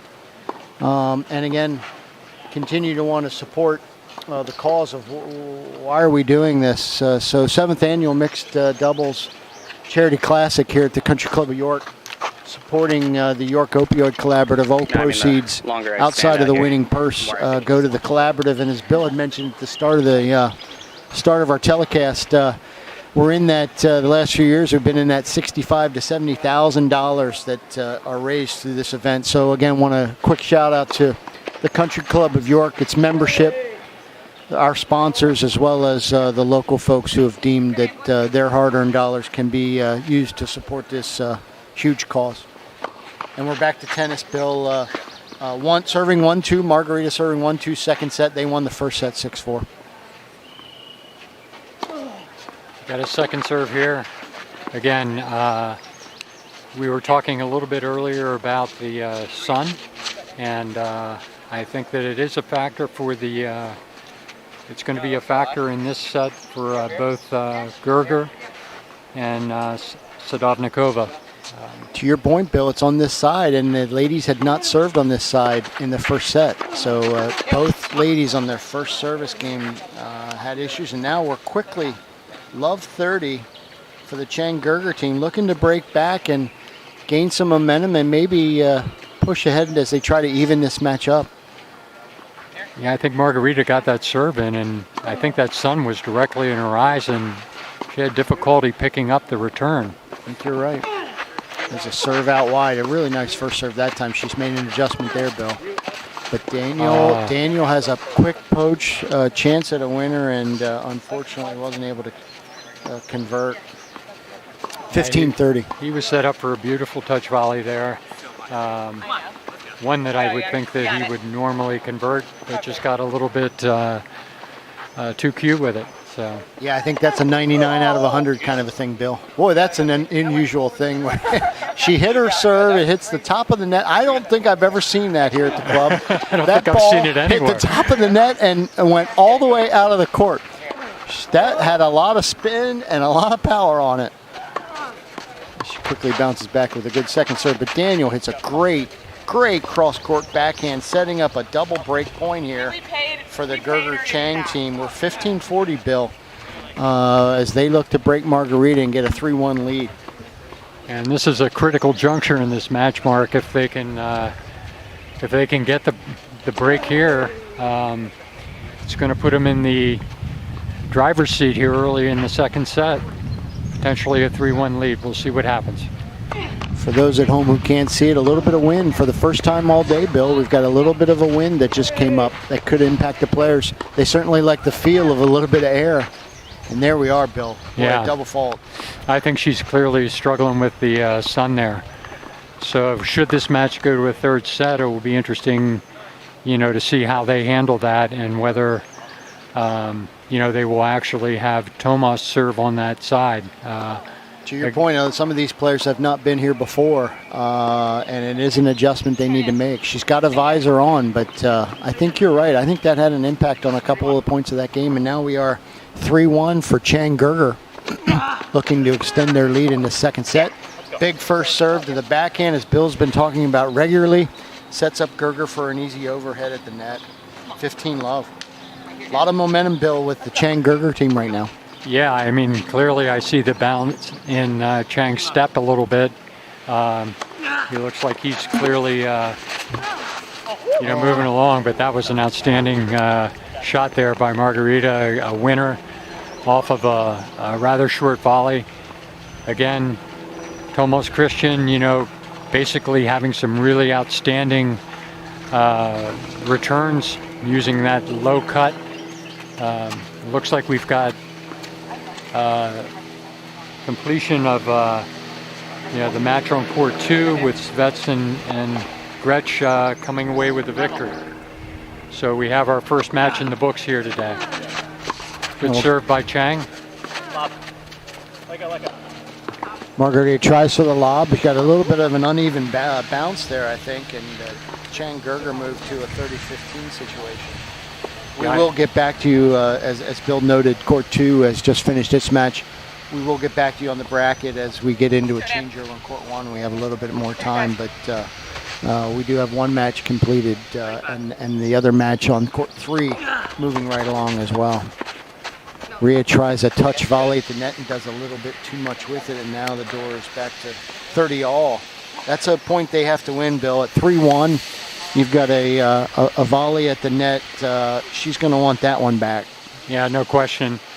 It sets up a really key juncture in this match right now. Chang really needs to hold his serve here to keep the pressure on Christian, and Sadovnikova here. 30 all, Bill. Chang serving. Big first serve into the backhand with that top spin again. Again, very effective with that serve. Very well hit. Very difficult serve to return when you get that kind of a kick on it. It's moving away from the right-hander into the backhand. Chang 40-30 here, serving for a 4-1 lead. Big backhand, top spin again, sets up the point. And ultimately he's able to get the winner at the net. And we are now 4-1, Bill. Second set, Chang Gerger looking to flip the script on that first set. Absolutely, and that was a really outstanding volley at the end of that point by Chang. He was kind of in a little bit tight on him on the forehand side, and he easily handled it and put it in a very, very effective spot. So he gets the hold. We're at 4-1 here in the second set. For a quick update, as I promised, as we look at the changeover, Bill, the match you're watching here on court one, we have the camera on our court one. We're trying to do one feature match for each slot. The winner of this court one will face off against our two-time defending champ in the next round, Elizabeth Scotty and Holden Coons. Holden Coons, local a player, son of our head professional Mark Coons, plays number one for James Madison University, and Elizabeth Scotty was a doubles NCAA tournament champion at the University of North Carolina this year. Will be playing in the U.S. Open coming up here in another 2 months. The court two, as promised, the Svets Gresh winner, they move on and they will play the winner of the match on court three, which I think right now is being won by the Raska Elia team over the Wirtz Jackson team. We'll keep you posted on that. So if you can visualize a draw in your head, we're working off the top side of the draw here with our next set of matches, working our way through the bottom piece of the draw. We're 4-1 for the Chang Gerger team. Tomas looking to hold serve and maybe try to change momentum here, Bill, before this second set gets away and we quickly move into a third. Obviously a must-win game. Big first serve. Big serve again. Chang had a shot there, but it was going to be a difficult one. Again, an outstanding serve, kicked it to the backhand. It's been a really effective shot for both teams throughout the day here. And Bill, I'll come back to your good analysis early on. Tomas having no trouble with his serve right now. Quickly up 15 love. We'll see how this game proceeds. Big second serve, Bill. Yeah, he's really starting to feel it with his serve. There's no doubt about that, and I think he recognizes the urgency of this service hold. He's been very effective going to the backhand. I think that's the first time we've really seen him convert that big serve to the forehand. A little bit wide on that first serve that time. He's been loading up on that second serve, though. Like you said, he's feeling it a bit. Let's see if he doesn't go for a little extra on this one. He does, and it gets a huge hop. Creates an overhead. Daniel finds a way to get it in, but Margarita hits an unbelievable backhand cross-court winner. What a great shot. Great shot. She did an outstanding job. For those of you that are tennis enthusiasts, she did a great job there. The ball was high. She closed the net, and it just gave her a tremendous angle to easily drive that backhand volley and put it away.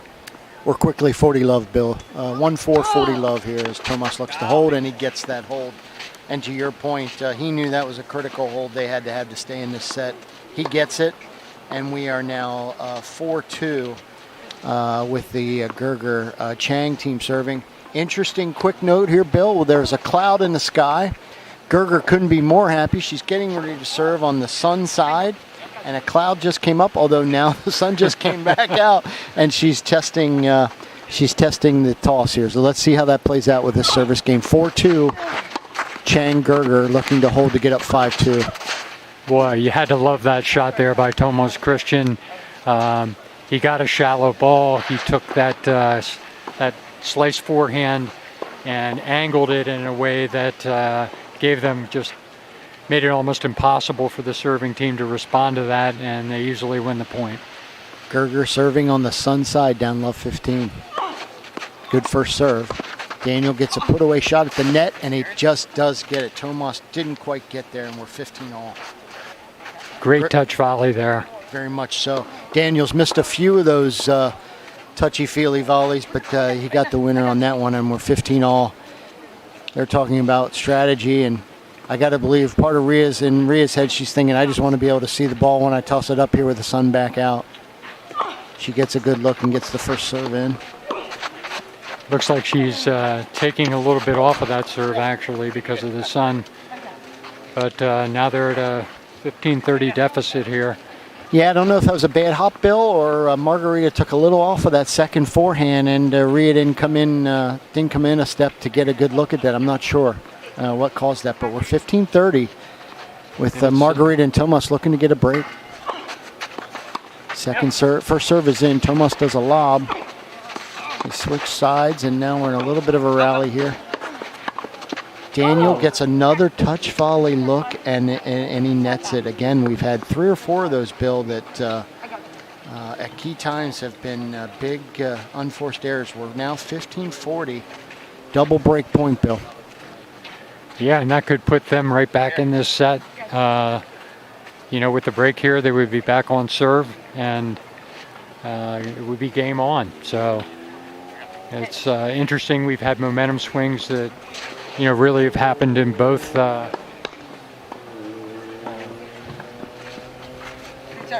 sets, and we'll see what happens here. 15-40, and Margarita's going to get a look at a second serve. She's had a couple of forehand winners on this kind of a look, Bill.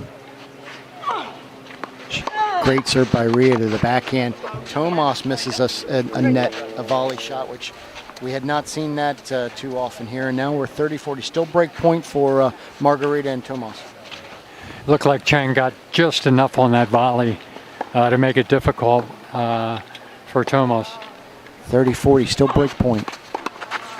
He cuts the backhand, as you've said multiple times. He gets into the net and gets a look. We've got a nice little rally going here. Oh, what a great overhead by Margarita. What touch, Bill. Yeah, tremendous overhead. Great angle on it. They get the break, and now we're back on serve here in this second set. As you said, now we're game on again. What a great touch shot by Margarita there on that overhead to get the break. You're seeing some players walk across the court, getting ready for the next match on court 2, as we had mentioned, the court 2 match moving on, and we'll get you the names of those folks here in a minute. That is the Glatch Fox team, and they're going to be playing the Mitrish Taylor team. For those of you who are local tennis fans, the Mitrish Taylor team are local folks. Taylor is a assistant pro at Wisehaven, and Aida Mitrish is a up-and-coming junior player here in York County. The Glatch Fox team are not local. Mr. Fox is from Lancaster County, and I'm told that Miss Glatch has had significant earnings on the Pro Tour. We'll get her bio out here in a minute. My understanding from our head pro, Mark Coons, is that she won a match against Serena Williams some years back and has had success on the Pro Tour, has had some injuries, but it's going to be very interesting. This is her first time here. It's going to be very interesting to watch her and her play here at the Country Club of York, bringing professional tennis to York County here for this great cause, the York Opioid Collaborative. And she could well be the strongest female player that will play here today. She's playing satellite tournaments right now on the Pro Tour. I talked with her a little bit earlier, and she's been traveling around a little bit, and is headed here, perhaps to Massachusetts and Charleston, South Carolina for some satellite events here in the next couple of weeks. First point back on our feature court here on court 1. We're 3-4 on serve. Chang Gerger get that first point, so they're off to a good start in this first game there. We're love 15. Tomas now, Bill, moving into the center of the court. After this point, I'd like you to explain what that's about. Well, basically, he's crouching down in the center of the court. It gives him the opportunity to move either to his left or to his right.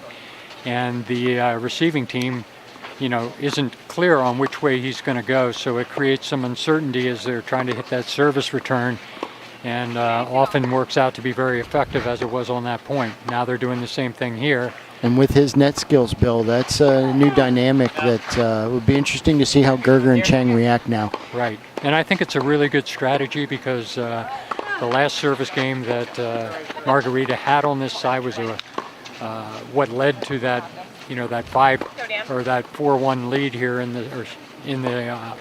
this second set. Again, I think she had some trouble with the sun on that last point. We'll see if she makes an adjustment here.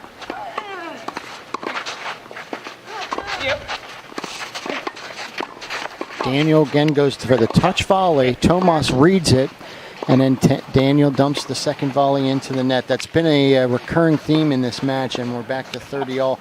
Back to your point, Bill, it's a great strategic comment. Tomas and Margarita making the adjustment. Margarita got broke last time. Tomas and Margarita changing it up here a little bit to try to help her with trying to hold her serve. Rhea going to get a look at a second ball here on the serve. Let's see if she can create some disruption off of her return. 30-all, 3-4. And it's a second serve double fault, second one of the game, Bill. Yeah, I'm not sure, but I continue to think that sun is a big factor here this afternoon for the servers. It's high in the sky. They're throwing that ball up and looking to hit that serve, and the sun is right in their eyes. Bill, we're at break point as Chang Gerger tried to get that break back, and Daniel's going to get a second serve. Be interesting to see what Tomas does here. A little bit of a strategic game. Who's going to do what on this serve? He goes right at Tomas. Great hands by Rhea at the net. Oh, not on the second one though. Margarita hits a really strong forehand. We'll get back to deuce. That was a great point that they played. I think Berger was anticipating that Thomas would go one way or the other, and it turned out that he went neither, and he just drove the ball, directly at him, figuring he would not be there by moving one way or the other, and he just stayed his position. We're now deuce, 3-4. Big first serve, hit the back of the line. We're into a bit of a rally. Great lob by Gerger. And Daniel again misses another touch shot at the net. You can tell that is not his norm, that he doesn't normally miss that. But those are big misses, unforced errors, Bill. And now Margarita has an ad to even this second set up at 4-all. This would be quite a comeback for them. Again, she needs to get this first serve in. Yeah, let's see what Tomas does at the net here too. Okay, we've got a second serve again. Daniel went right at him last time. Let's see what he's thinking this time. You go down the line or cross court. And it's a second serve double fault, the third of the game, Bill, to take it back to deuce. Margarita would like to have that one back. And to your good point, Bill, you pointed it out early. The ladies serving on the Sun side definitely have had, I believe it absolutely is having impact. We're back to deuce, 3-4. Margarita looks to reset, pump herself up a little bit. See what happens here. Tomas probably looking for something easy at the net if he can get a look. Again, having trouble with her range. First She's serve. really got to commit to this second serve. That actually was a let, so okay. she gets another look here. You can tell from her toss she's trying to make an adjustment for the sun. And she gets that one in. Tomas gets an overhead at the net and an easy put away for him. Takes us back to ad. Margarita's got to love that easy point with how she's struggling with the sun. absolutely. As you commented, Bill, talk a little bit about the sun factor here for those who aren't familiar with the layout of the courts here at the Country Club of York. Obviously, this time of the day, sun on this side is absolutely front and center. Talk briefly about that. Well, as the morning rolls on, the sun gets higher in the sky, and as you get to this time of day, it's very difficult, in the near court, basically to be able to see the ball. It's just going to be, you throw your toss up and it literally disappears into the sun. Great hands there. Sorry to interrupt in the action. Great hands there by Rhea. Gets us back to deuce. Huge shot by Ms. Gerger. So this game really proving to be a real battle here. We're back. We've had multiple deuces here. And again, Margarita needs to find a way to get that first serve in. You know, her partner's been very effective with his movement at the net. But again, you know, one of the things she's trying to do, whether or not you can see it from your vantage point, is she's trying to adjust the toss to get the sun out of her view as she hits the serve. And it's, you know, you need to be a very skilled player to, you know, deal with that effectively. That's the fourth double fault this game by Margarita. They still have a shot, but now it's ad out. Chang goes with a big forehand down the line. Now he goes for the lob. Tomas gets an overhead. Chang in the point. Nope, it's too deep. We're back to deuce. Another break opportunity missed, and you know, with the amount of double faults we've seen here in this game, Chang and Gerger got to feel like you know, they were missing some real opportunities here to break this game and get this set back even. Tomas at the net shows his skill, and Daniel's not able to handle it, and we're now at ad for the Margarita Tomas team to try to get to 4-all. To your point, Bill, some missed opportunities by Gerger Chang. They might look back on that this game. It's a critical juncture, no doubt about that. Nice first serve. Great shot by Tomas again at the net. Again, continues to show that he's the best player at the net, and at least in this this match, Bill, when we're 4-all. And that was a great setup there by Margarita. She took that backhand and drove it to the feet of her opponent, making it very difficult for them to volley it with pace and by them. And Tomas just, you know, with his quickness, just cut it off and hit the winner. So it was an outstanding job.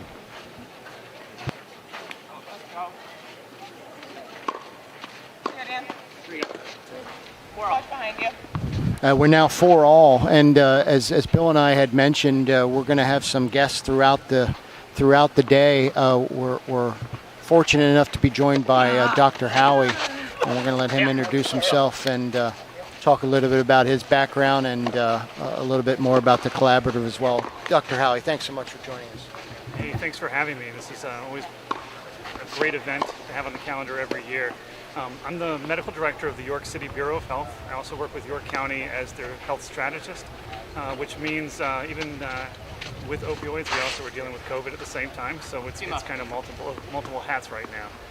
But this is a really, really important support for our community in terms of responding to the opioid epidemic. You know, when a pandemic runs into an epidemic, what you get is, unfortunately, you get more of those deaths, and that has been the case for us in the past year. And so our work has never been more important and never been more kind of challenging in the sense of navigating a new environment while still trying to do that response that's important to keep people alive and get them better. Yeah, and the donations that you received from this tournament, how are they used by the collaborative? These are just integral donations. Because this is a new thing in terms of us overall responding to an opioid epidemic, we're working a lot of different angles to try to find those best practices to help respond as a community. And having flexible funding and that ability to support us with our innovations and new programs, this is the kind of money that's most helpful for us. We receive funds from other sources, but this particular set of funds allows us to really innovate and do things that are more unique. In the past year, we're working on something called an overdose fatality review. And this is something where we're bringing partners in the community who are involved with responding to overdoses and helping us understand across jurisdictions and across different groups what happened and what we can do better next time to help prevent that from happening to begin with. And this is the kind of support that allows us to innovate that way. Yeah. And the pandemic has created certainly more challenges. For sure. You know, opioid addiction and substance use in general, it always thrives in isolation. When individuals are isolated, that's when they're most at risk to having overdose and bad outcomes and the disease worsening. And everyone who saw this pandemic and the necessary steps we had to take with the pandemic cringed, because we knew this was going to have an impact for those who have substance use disorder or who are in early recovery.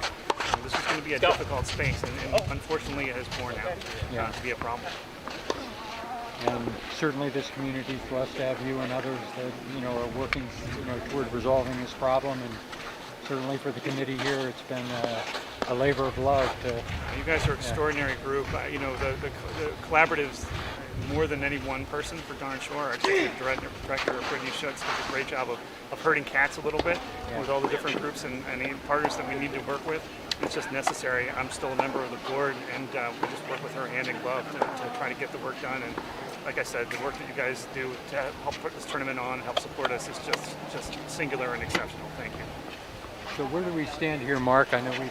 Yeah, no, thanks, Bill.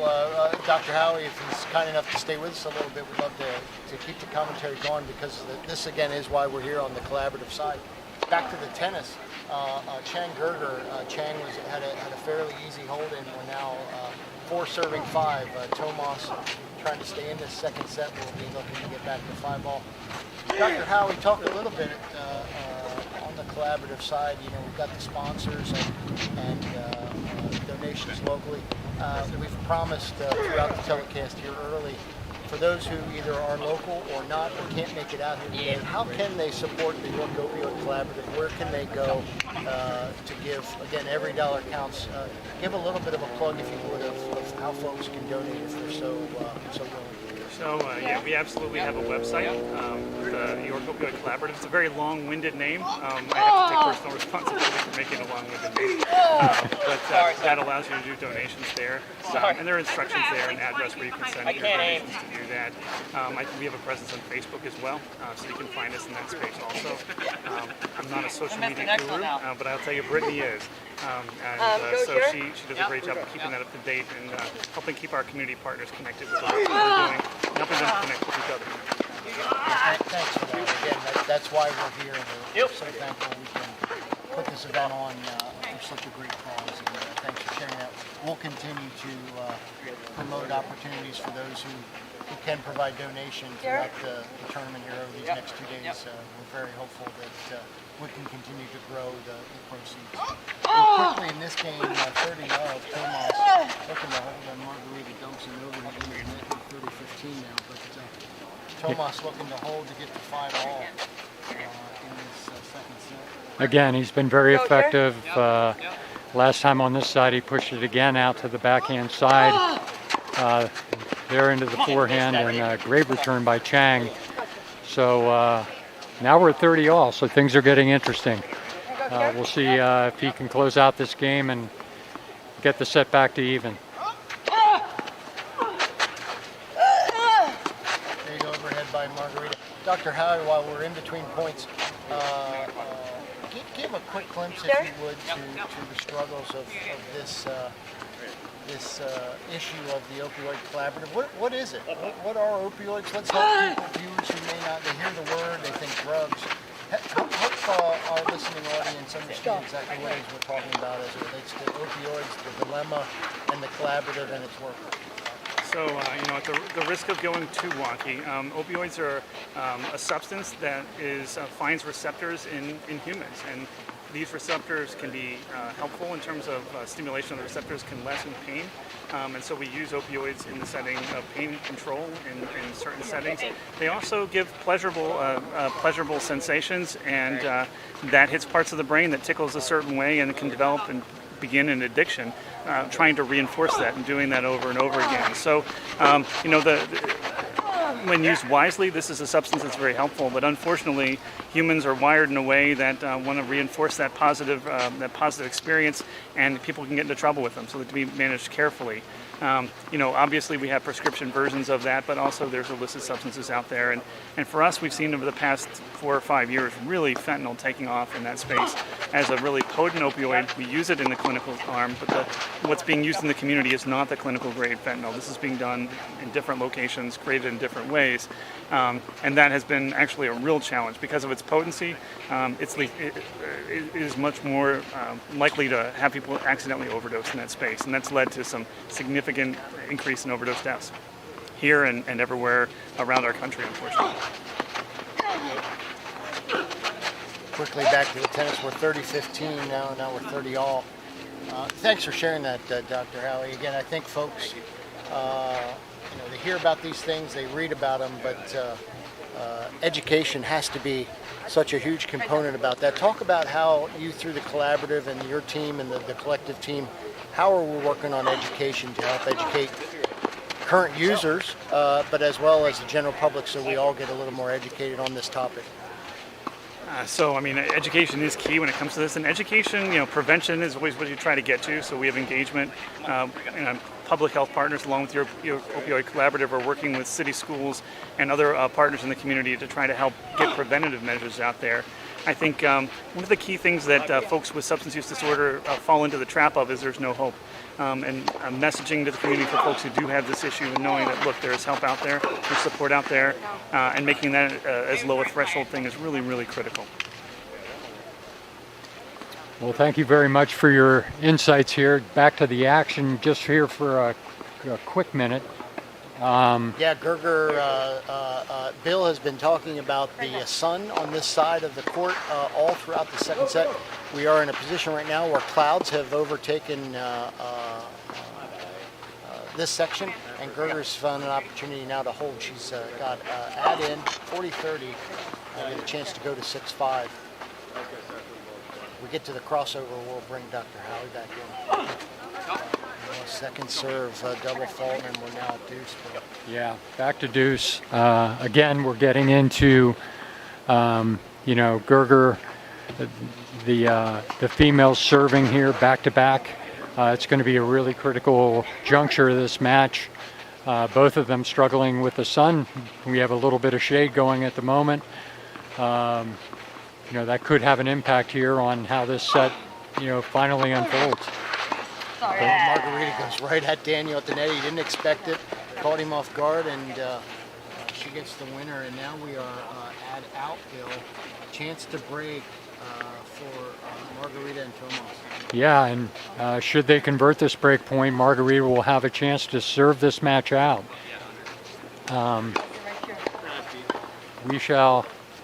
We'll see if Gerger can get this first serve in. It's going to be very critical at this juncture. Backhand by Tomas again, Bill. Yep. Yeah, we've been seeing that all afternoon, and he's been very effective with it. Yep. And that ball is out. Gerger went for the bigger forehand, and Margarita and Tomas get the break. As you said, Bill, Margarita is going to be switching sides with a chance to serve out the match. 6-5, Margarita and Tomas. After a 4-1 lead for Chang and Gerger, Tomas and Margarita found their footing and have all the momentum right now. Dr. Howie, back to you here. We appreciate you taking the time to stop by the booth here today and talk with us. How are you seeing the pandemic unfolding here in York County at this juncture? I'm crossing fingers right now. York County has done a reasonably good job of getting vaccinated, and I think that's really helped us in terms of expansion or limitation of the expansion of the disease, especially in the setting of the Delta variant that we're seeing. More vaccine is better. That's your insurance policy for staying open into the fall and into the winter months. There's opportunities are still out there to get vaccinated, but that's how you're going to protect your community. It's a community issue, and we need to respond as a community about that. So, the numbers in terms of illness in the hospital right now are actually lower than they've been in a very long time. That was welcome news for all of us who are really stretched in that space. But the reality is, it could change, and we're not seeing that change yet. But this is a virus that really loves cooler weather. So, fall and winter months, and that's where I'm crossing my fingers. Yeah. I remember last year when we were here, York County at that moment was in a better place, but you were clearly pointing out that bad news was around the corner. Yeah, it's hard to be the bearer of bad news all the time. This is unfortunately it. And the good news is, as a state, as a region, we've done reasonably well in the vaccine, and that's paying benefits now. But the deeper the numbers of individuals that have immune protection based on vaccination, the better. There's no other way to protect us at this point. Masking, we're not seeing as much right now, Physical distancing is still really important, but that vaccination is really your insurance policy. It is. We don't see them in the intensive care units that often. Yeah. Back to the tennis real quick, and then Bill, I'll have another question for Dr. Howie. We're at love 30 on Margarita's serve, even though the sun has gone in behind some clouds. She took her visor off, seeing that the sun was in the clouds, but she just dumped a second serve into the net, and we are love 30 with a chance to get back to 6-all. Now a second serve. Rhea Gerger has a chance here to do some damage, Bill, to get a significant lead in this game. Now, she couldn't get it cross court enough, and again, guess who at the net? Tomas with another winner. Yeah, he's continued to be, a driving factor in the results here. He's very active at net and taking full advantage of balls that are anywhere close to him with the outstanding handspin volley that he has. So, very critical juncture here. Good first serve there by Margarita. The ball is pushed long. Boy, Daniel, little loose with that shot again, Bill. And we've seen that throughout the match. Daniel's had some opportunities to hit some shots, and they hadn't been able to convert. And it's a big piece of this. It's a big piece of this match, and we're 30-all.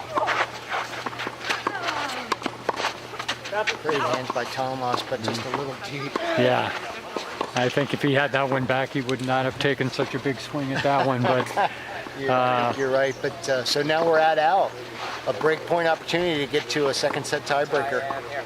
And the sun has come out. Oh, by the way, Bill, as you've made it clear on folks, Margarita without the visor, but it didn't matter.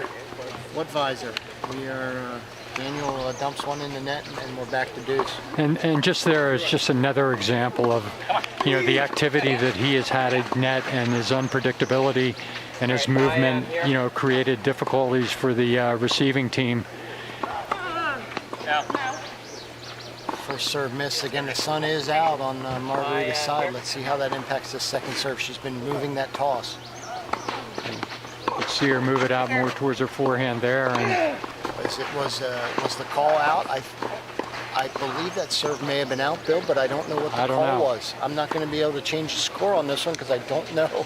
I sense that was a second serve out, and we're at out, but I'm not going to move the score on this one. I'm not sure.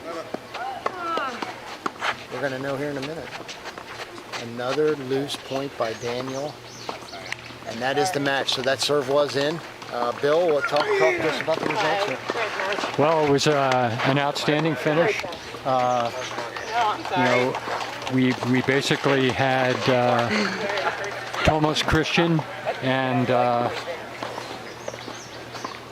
Margarita Sadovnikova, I got it, I think, come away with a 6-4, 7-5 win. They'll be advancing to the quarterfinals later on this afternoon against Holden Coons and Elizabeth Scotty. So that should be an outstanding match. We'll look forward to seeing that. And we have a little break opportunity while our next match gets ready to come on the court. Again, we had a great competitive match here to watch. A lot of outstanding play, and the winning team will move on. A quick note for those who, again, just joining us. We're fortunate to have Dr. Howie with us. I want to come all the way back. This is 7th annual Mixed Doubles Charity Classic here at the Country Club of York. All proceeds outside of the winner's purse go to supporting the York Opioid Collaborative. And again, while we've got a little bit of a break, Dr. Howie, again, talk just briefly for those who might be just joining us. What is the York Opioid Collaborative? How does it function? Where does it get its funding? And how are you and your team collectively trying to support for this cause? So the York Opioid Collaborative came out of what was called the York County Heroin Task Force. It was kind of a recognition that that this is going to be a longer-term battle, that we actually have to think differently when it comes to responding to opioids. It's not a one-and-done where we come up with one or two adjustments in policy or approach and then suddenly we can really effectively push back.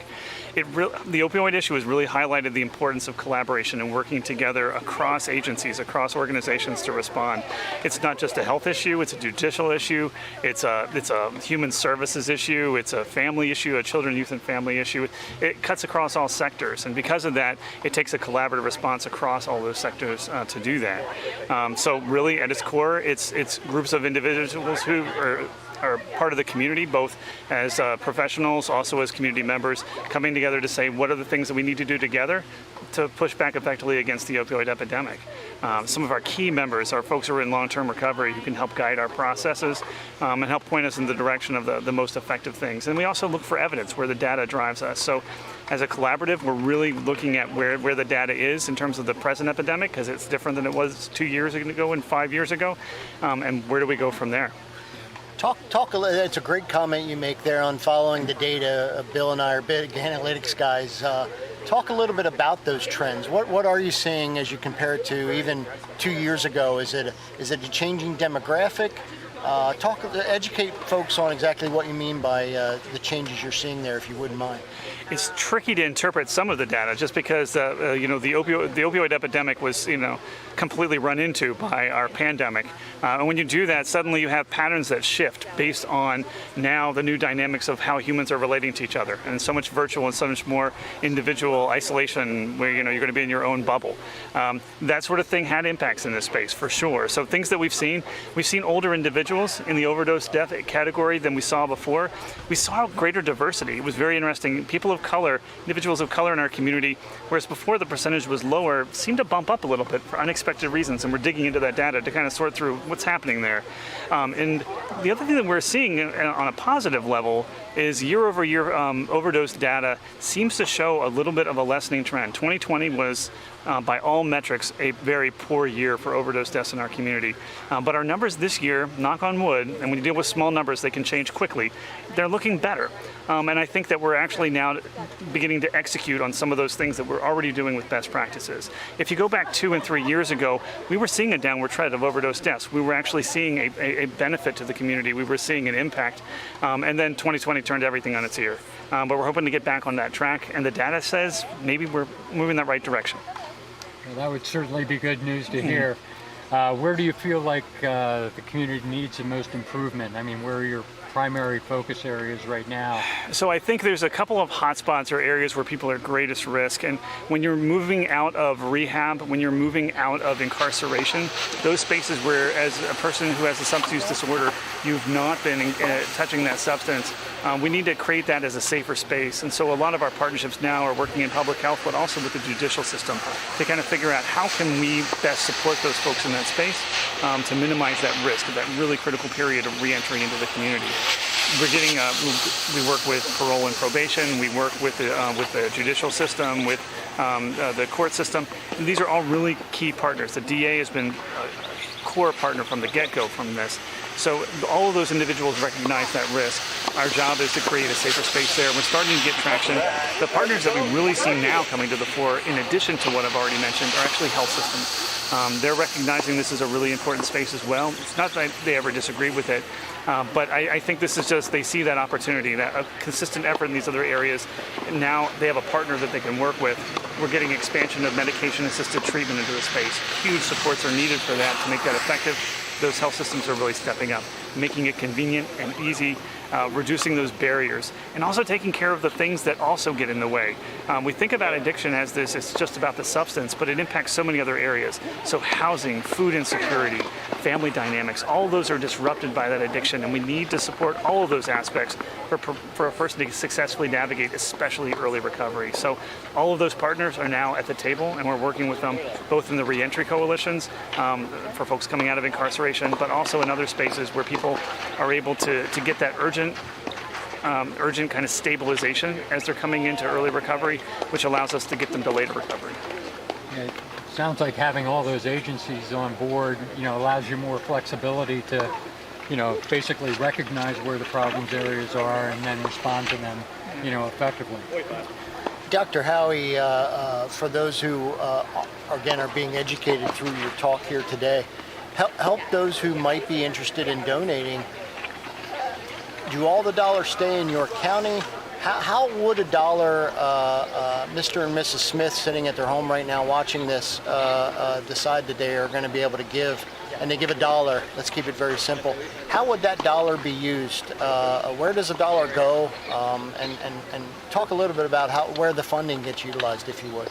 So we're fundamentally a grassroots organization. So we're the York County Opioid Collaborative. Now we'll partner with groups at the state and in the region if that's where the data leads us, and that's where that opportunity is. But the focus is on the folks who live in our community around here, and how can we create a safer space for them to get the help that they need when they're ready for it, how they're ready for it.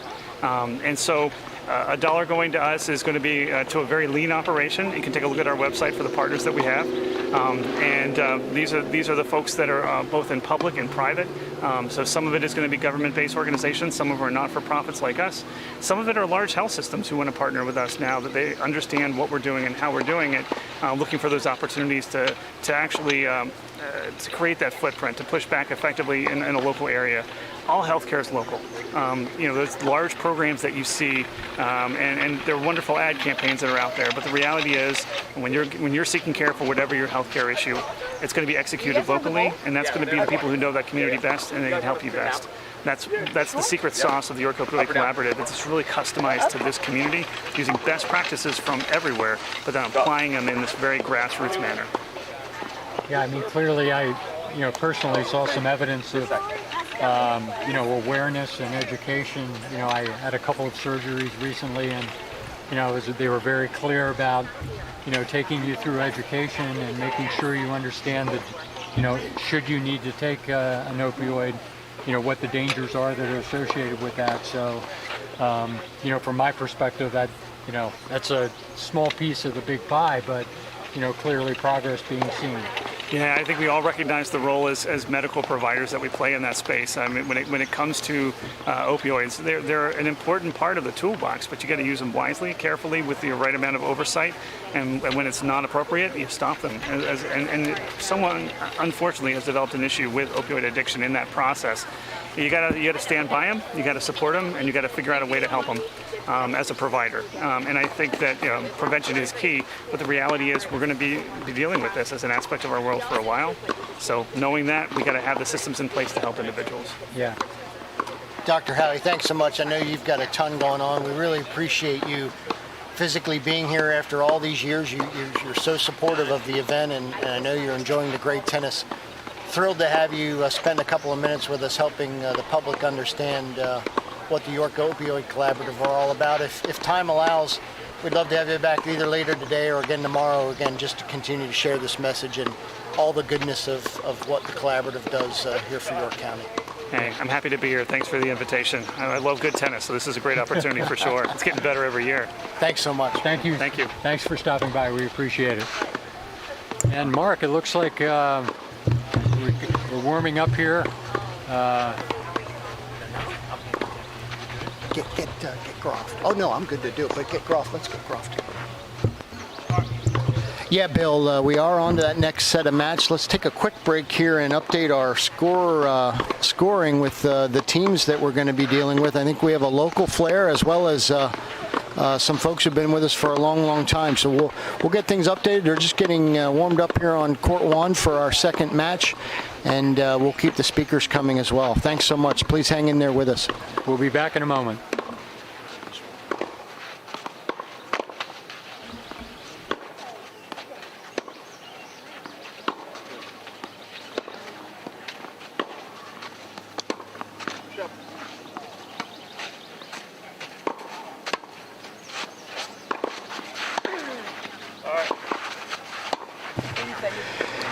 For folks joining us here, we're very fortunate to have UPMC, David Botero. Very good. We're so fortunate. We just had Dr. Howie on from the York Opioid Collaborative.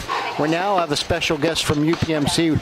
As we're getting ready for the second match, we're going to let Dave introduce himself and talk a little bit about his role and how UPMC is coordinated with the York Opioid Collaborative. Hey, good afternoon, everybody. My name is David Botero with UPMC Health Plan, in particular with the multicultural marketing outreach.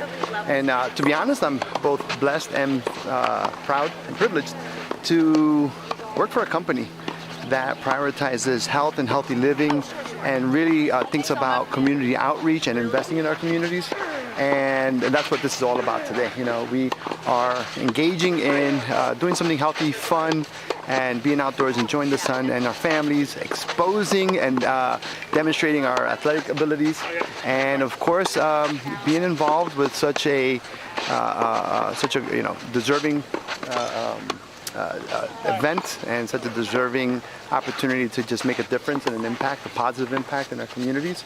And opioid addiction, education and prevention is no joke, and it's something that we always want to be involved in to be able to help our communities, help our families. Well, we had Dr. Howie here, Yeah. prior to you coming on board, and he clearly talked about the advantages of having the health systems on board and helping to deal with the epidemic as it exists out there.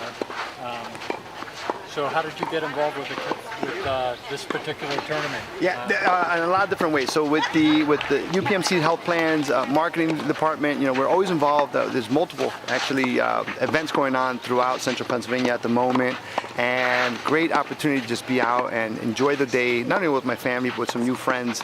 And as far as getting involved, I have to admit something, that I am a handball player. And so I am a fan, but not a player of tennis. A little bit of racquetball, a little bit of squash, and my new thing is pickleball. So this is glorified pickleball, and but I feel the same the affinity that the players have, the same swing. We use two hands, right? And but the camaraderie, the sportsmanship, and just that will to win and to compete is something that again, through UPMC, we always want to compete and we always want to be in the game. And coming to a tennis match or a tennis tournament, just part of it. Yeah. But my handball spirit is here today too. Well, being a tennis fan, it's certainly great to have these great matches as a backdrop, and certainly we appreciate your participation and your willingness to help us contribute to the York Opioid Collaborative. It certainly is an outstanding cause, and we're, as you can see from the banners here, it's meaningful to have so many members of our community, that are really involved in this particular issue. And we thank you for your Absolutely. coming out here today. And it's the adage of it takes a village, but also it takes a team of corporate sponsorship to make it happen, right? Because we're all in this. We're all in the same fight. We're all in the business to help families and help our communities. And seeing the other sponsors, and just it's part of the game. It's part of the teamwork. It's part of the communication, and it's part of making a good positive impact in our local communities and then in the greater region. So we appreciate the opportunity to be here. So as you look at the situation with opioids, how do you, as a healthcare system, try to focus on that? Is it education? What are the things that you find you're focusing on at this moment? Education, communication, literature, and of course our support team. So all the resources and being strategically placed throughout Central Pennsylvania and each of our counties here in Lancaster and in York and Dauphin and Cumberland. There's always help and there's always somebody to talk to. I really wouldn't be able to speak about it from a clinical point of view, but from a support point of view and a marketing point of view, the information is there. My team in particular, we also have information in multiple languages that's available for our members and for patients and for the community at large. So if they want information translated and transcreated in Spanish, so it's not just English only, that's also important. So we're reaching out to everybody that's involved. And of course, in each of our, throughout the hospital system, there are, the prevention, the education piece is there, and then the support networks. Absolutely. Well, we greatly appreciate your support, and thank you for coming out here today. Absolutely. Great day for tennis and a great day to spend some time with some great people. Yeah, I think that we're going to have an outstanding match here on court one. And we hope that you'll hang around for the entire afternoon. I'll be here. I have a seat right over there, and watching the games very, very closely. And it's just fun. It brings me back to handball and hearing the grunts and feeling what they're feeling, I'm very, very familiar. So good luck to all the players, and thank you to everybody for participating and being part of the solution. Yeah. Is there anything I missed that I You got it. Yeah. You got it all. Well, thank you very much Thank for you. stopping by. We'll set the table here for our Absolutely. next match. But thanks again for your support. My We pleasure. appreciate it. Thank you. Okay. Bye-bye.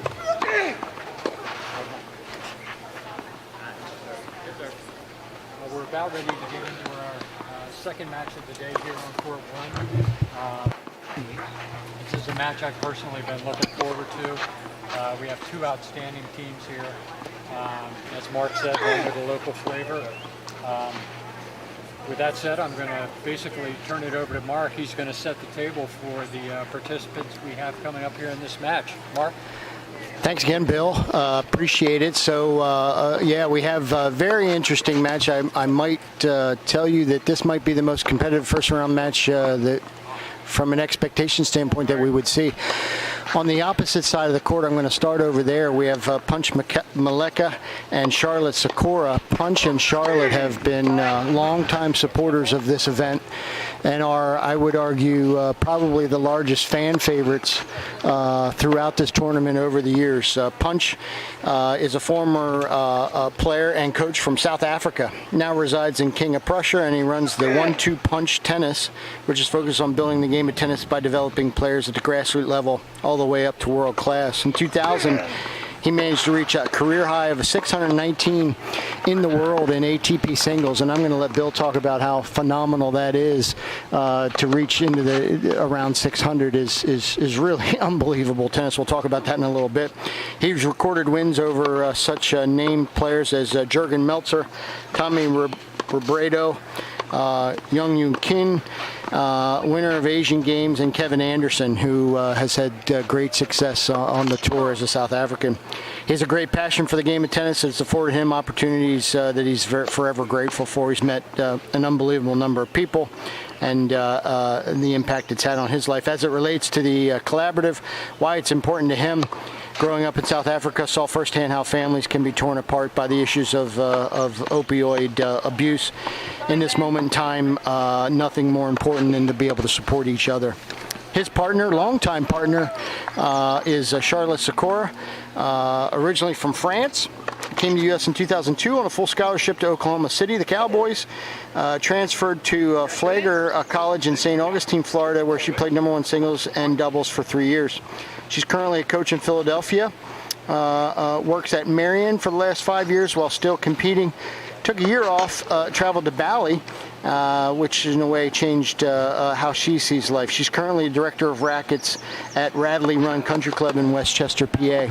By the way, Charlotte is a very accomplished platform or paddle court player as well. I think many of us as coaches, as Charlotte speaks, are extremely fortunate to be able to practice and share our passion. Playing in the Charity Classic is a tremendous opportunity to raise awareness about opioids and the way it has affected the community. Passion can help save lives, and as we continue to play and work, keep fighting to educate the community and help kids find a better path. Their opponents, back to the local flair, again, we've got the fan favorites that are from outside the area in Philadelphia. Local favorites from Lancaster County, the Zinks. Ben Zink, you'll be seeing playing on Court 1 as a Lancaster County native. So thrilled to be able to participate in the tournament this year. Started playing tennis at the age of 5 and became a top junior player. He played at NC State University, the Wolfpack, where he rose to doubles ranking at #7 in the NCAA. From there, he traveled around the tour and was a ranked doubles player. He's currently a partner at Racket Club West Athletic Club in Lancaster County. Honored to be able to be invited and play in the event. Thinks the cause is absolutely amazing, and thankful for all the sponsors and organizers who've done so much over the years for this event. And last but certainly not least, Lindsay Zink. Lindsay is going to be a rising freshman this fall at UNC Chapel Hill. where she will continue her career. She's trained at IMG Academy in Bradenton, Florida. Also traveled around on the ITF junior circuit. So again, a very accomplished player. Her dad and coach currently is her trainer, George Zink, as well as her cousin and partner this weekend is Ben. Looking forward to the opportunity to support this great cause and play some tennis here this weekend. So Bill, quickly, as we get the match started, talk about rising to the rank of 619 for punch. What exactly does that mean, and how awesome is that? Well, there are so many levels of tennis that are played, but to be 600 in the world is really a phenomenal accomplishment. Punch is a very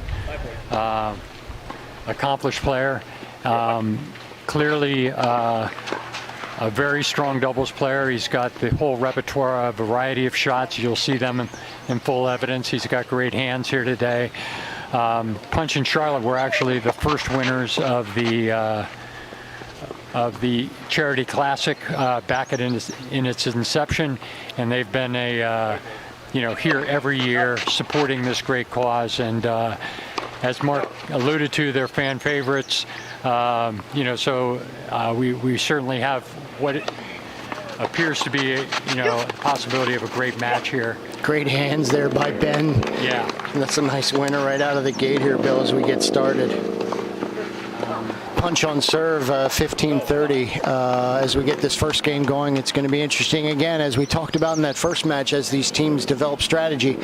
To Bill's point, Punch and Charlotte have been with us from the beginning. They play a tremendous amount of doubles together. They know each other like the back of their hands, playing against relatives, Lindsay and Ben Zink as cousins. So it's going to be interesting to see the team dynamics as they develop here in this second featured match here this afternoon. And a quick look around, all three courts are now full with the second grouping of round of 16 matches.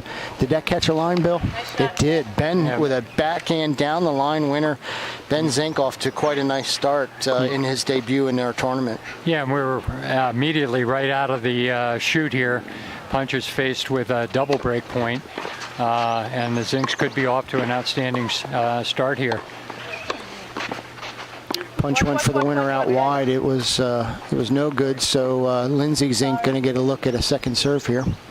And again, Lindsay going off to. That's the alarm for weather in our area. Unfortunately, we're going to be moving into a storm delay here in a few minutes, Bill. Yeah, that's a shame here.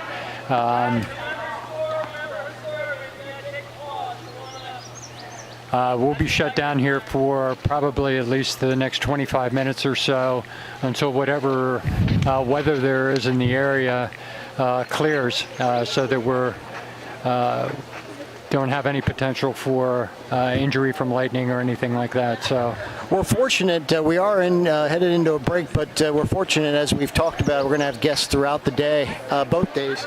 We're fortunate to be joined by the chair of the Country Club of York Mixed Doubles Charity Classic Committee, and as I had opened in the telecast at the beginning, Mike Groft is with us. Mike has been a huge driver of this event for us, starting with his work on the Board of Governors here at the Country Club of York, and has led into his many years as chair. He's going to be taking a bit of a step back, but certainly not going to be leaving us next year. But Mike joins us and has an unbelievable passion for this particular event. Mike, thanks for joining us here this afternoon. Welcome to the telecast, and I'll open it up for your initial comments. Great. Guys, I just wanted to say you've been doing a wonderful job today. We're getting comments from all those who are also calling in saying that they've seen you on YouTube, and they just think they're experts from ESPN here. So that's your next calling, both of you gentlemen. But, well, yeah, it is a passion of mine. Tennis has always been a passion, and helping with support the York Opioid Collaborative. It's just it's an easy thing to do. Your community needs it, and a stronger community means a better life for all of us. And who hasn't been impacted by this nasty epidemic? So, but you know, I have to give a shout out to the corporate people too, the sponsors that you see around the court here. We have around 28 different banners hung, which means these people are very committed financially to this tournament. And many of them have given little prizes and giveaways for all our patrons today that are out watching the tournament. But there's just a great corporate conscience, if you will, in the York community. And it's obviously led by UPMC, who's been our leading sponsor, presenting sponsor of the event for 5 years running now. And they just keep plowing away and providing that kind of financial support to our community, along with the actual services they provide in the community. And I know the gentleman from UPMC was just on and spoke about it. And again, just a level of commitment. And I appreciate you thanking me, but I will say it's you two guys who've been on my committee for a long time here at the club, as well as you other members. And when you put your name out there and you put your hand out there to ask for help, York usually responds very well. I found that in the various charities I've been involved in. But because tennis is in my background, it just makes it easier and more fun to do it with this event. Now we just have to keep the rains away here for a little bit, or the lightning more specifically.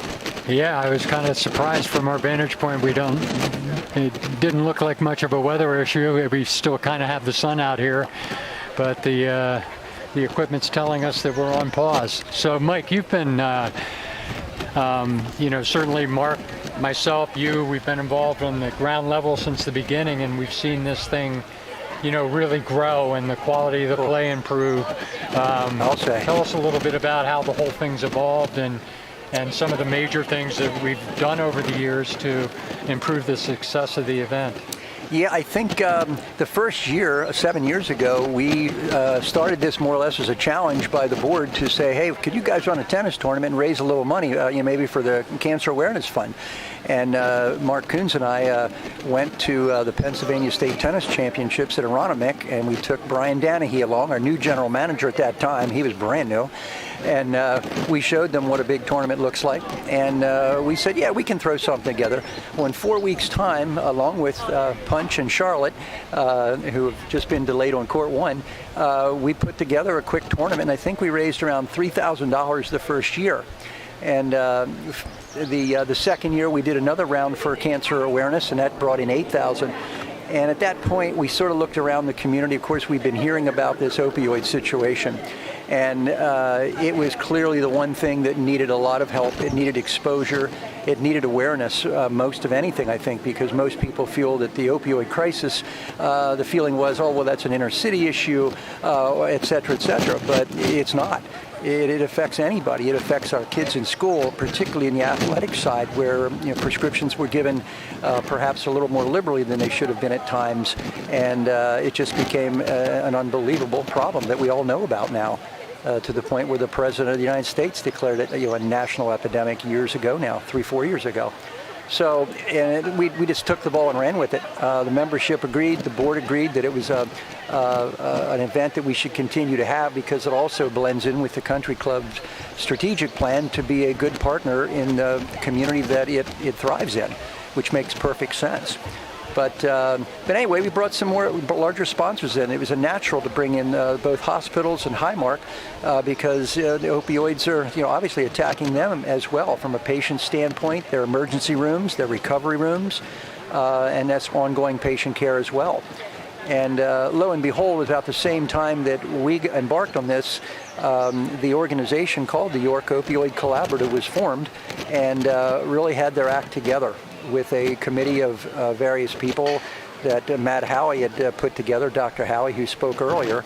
And we thought, well, this is a great place, to entrust our funding to once we got this rolling. So over the last, with this year I think we're going to come up with a little over $65,000 net again to the collaborative, which is just unbelievable. Because remember, I mentioned the first year was $3,000 and $8,000. Now we're up to $65,000, and over the last 4 years, I think our totals will be approaching $300,000 net to the collaborative. And it's just the kind of money that's wonderful for them because they know what they're doing. We're tennis people, And again, we're happy to play our role here at the club to present such a beautiful venue and attract these players that have come from long and far. I mean, you name it. We've had international players here over the years, and it's awesome to watch the caliber of play we have here. And on our Facebook page, if you've had the time to look at them, the bios that are on there from the players, each one of them had something to say about the opioid situation and how it's impacted them and how they're very grateful that they're allowed to come here and play. and support the cause. And they keep coming back. We have somewhere around 65 to 70% of repeat players coming back. And they're not just down the street or across the river in Lancaster. We're talking Philly. We're talking New England. We're talking North Carolina. These are people that make a weekend of it. And that just goes to show how committed they are, not only to their craft, but also our community needs. And they just appreciate that, you get a lot of wins out of this for the community, certainly the club, and then your players as well, with a little prize money, along with more experience that they all gather when they're here. So it's been wonderful 7 years. But you guys on the committee and the rest of our committee, they do a great job. They love doing what they're doing. We try to make it as seamless as we can, from signs to tents to placing of the chairs to the fundraising and all the things that make up a tournament. It's a 6 to 8 month process, even though in 2 days it's over. I always feel empty after the 2 days, but then you start over again. But you guys know what it's like. It's just fun. You get a great feeling when you help other people, and that's what this is all about. And it's been great from my perspective to see the evolution of how it has all come about, the growth we've seen in the sponsorships and the donations that we've been able to give to the collaborative, to watch the collaborative itself continue to grow and prosper and become more effective. And I thought Dr. Howie was terrific here, talking about some of the things that they're focusing on and their priorities in the coming year, and what's become a very serious issue that touches a lot more people than people realize. Yeah. And they're the pros. I mean, and they not only do that, but they have their executive director and Dr. Howie attend our committee meetings throughout the year to make sure they stay in touch with what we're trying to do for them. But it also gives us an appreciation when they provide the committee updates on how we're doing in the community. Not only just what the numbers are, but some of the stories and the situations they're just unbelievable. And it keeps our commitment strong. So they do a great all-round job. Here's some thunder coming in here now to support that siren, unfortunately. Yeah, that's probably going to delay us further, isn't it? When you start to hear that thunder. But it does seem to be moving away from us. We're very hopeful that we can get back to tennis here without being impacted by the weather, but we'll see. It's summertime in South Central PA. Mike's looking here at his phone to see what he's seeing on the band. And as Mike well knows, the one thing that we can't control here as the people running the tournament is the weather. And we're always hopeful that we'll have clear weather throughout. We've had a couple of years where we've had some thunderstorm delays. It looks like from a rain perspective that this one might skirt us. That would be beneficial as well, because the course would take some time to recover should we get any rain. We had just set the table for this outstanding match. That we were just getting started our way. And a little bit of a delay. We'll work our way through that, but good news is we have all afternoon and tomorrow to get the matches in. We'll see if there's a need for a relocation for the matches. We certainly hope not. We're very fortunate to have this great venue, and as Mike said, the board is so supportive of this event and the membership. It's really been terrific to see all of the support throughout the years. And as we look around, Mark, one of the great things that we see right now is there are a lot of people here. Yeah, it's a great comment, Bill. I was actually, as we were trying to do the wrap-up on those bios for the second match, as I was looking around the wrap-up of that first match, we had well over 100 people, probably in the 200 kind of a range, if not more, of folks all around this venue and enjoying this great opportunity to see great tennis. And again, for those of you who are so inclined and able to provide support for this event, donations are available here on site, as well as Dr. Howie said, some of those other locations on Facebook and otherwise. The York Opioid Collaborative that Mike talked about a little bit ago. We're now up to, or we're going to be up to, over the last 5 years, providing more than $300,000 for this cause to help York County. And as Dr. Howie said, every one of those dollars stays local. So would appreciate anybody's support. Every dollar matters as we continue to fight against the epidemic. Guys, we have about a 15 to 20 minute break here that we should take at this point because with the alarm going off, they won't get started for about 15 or 20, assuming we don't have any more lightning. So we're going to take a break, and we'll be back in about 15 to 20 minutes, and we'll continue to roll the sponsors to let everybody see who's making this all happen. Thank you, guys.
Okay, good afternoon. We're back here. We're still on thunderstorm delay here at the Country Club of York, but we have another one, another interview for you here this afternoon. We have Kyle King with us.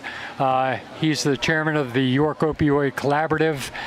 Thank you for taking the time to join us this afternoon. Absolutely, it's my pleasure. Great event. Yeah, so tell us a little bit about the collaborative, how it was formed, what your functions are, just to educate our audience here a little bit. Yeah, absolutely. What was great about the York Opioid Collaborative is it started off really as just a grassroots task force. Started off as a heroin task force and was created by our district attorney, Dave Sunday, our coroner, Pam Gay, and at the time, State Senator Scott Wagner. And we were noticing trends, spiking trends. I work in the district attorney's office as well with District Attorney Sunday, and we were noticing trends and overdoses, and the number of fatalities continued to increase. And so we said, there's a void that obviously needs to be filled in our community. And so really we just went out and started doing town halls to anyone who would listen, to anyone who would have them out. I know Dave and Pam, over the course of that first year, going back to really about 2014, did well over 100, town halls from, again, just a handful of people to hundreds of people, again, anyone that would listen. And then really into about 2017, 2018, what we realized we wanted to do is create an organization that would long last any given elected official. And so we didn't want that to be the whim of whoever may win or lose an election. And so we set it up as a 501c3 organization with a dedicated board and now a full-time executive director. And so it's been awesome to see how far we've come over the last 6-7 years, but more so than what's been able to be accomplished by the core group and by the people who have come together is really just the impact I think it's had within our community. So what are the key pieces of the collaborative? Obviously it's a collaborative, so there are various areas that are participating. Tell us a little bit about that. Yeah, I mean, you have anything from prevention. Obviously, prevention is a big piece of it. Like we've told people, when they're like, "What's a goal?" and we've long said this is prevent one less death. I think if we can do that, and it seems so, maybe oversimplified, but I mean, if you're doing that, because every death matters to that individual's family. So prevention is obviously one big piece. Education is another piece.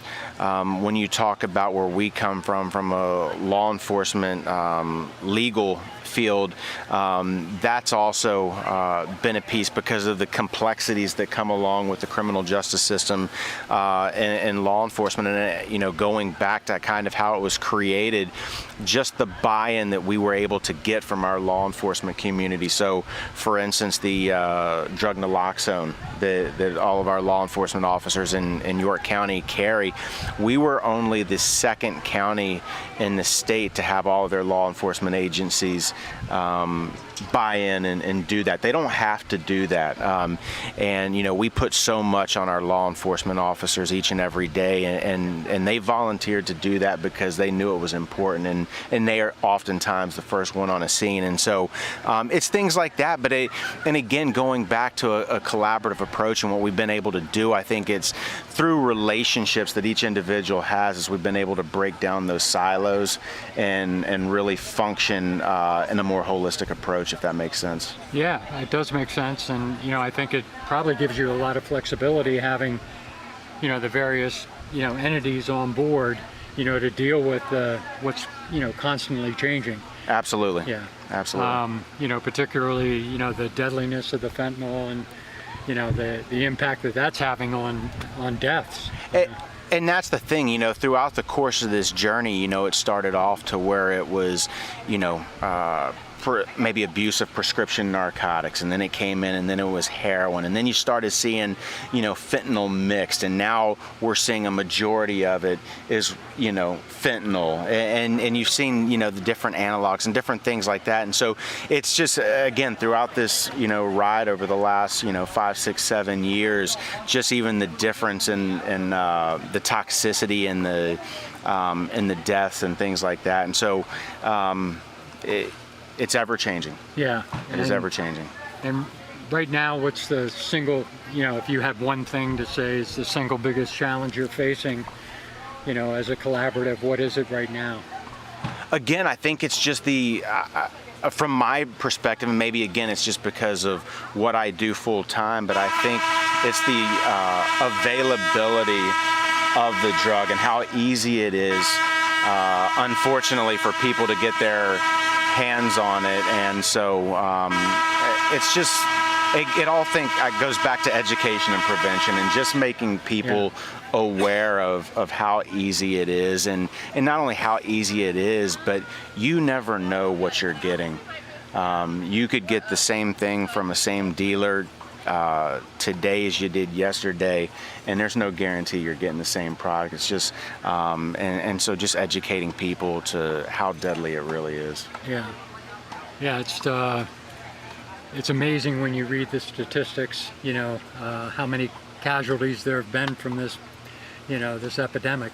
Absolutely. And, I think, we've been really proud over the, the last 4 years anyway. I think we're going to, through this tournament, we're going to be able to contribute over $300,000 to the collaborative, and, we're really proud of that. Now, where does the money go that the tournament brings to you? Again, into all those areas that we talked about, goes back into prevention. It goes back into education. It goes back into, to where we're able to get naloxone into the hands of people, into the hands of just everyday citizens, anyone who wants that. And so, those are some of the big areas. Again, I keep harping on those same things, but that's really, to me, the core of what it comes down to. And again, while I have a second, I can't thank the Country Club of York enough, and all the wonderful sponsors, UPMC, and all those sponsors who year in and year out, at least the last few years, who have really come through for the collaborative, have been wonderful partners and just wonderful advocates for what we're trying to do. So I can't thank you enough. No, you're quite welcome. There's a lot of really committed people. Naturally, Mike Groft, our tournament director, he's at the head of it all. Absolutely phenomenal. We talked with him a little bit earlier here, and he's done a tremendous job.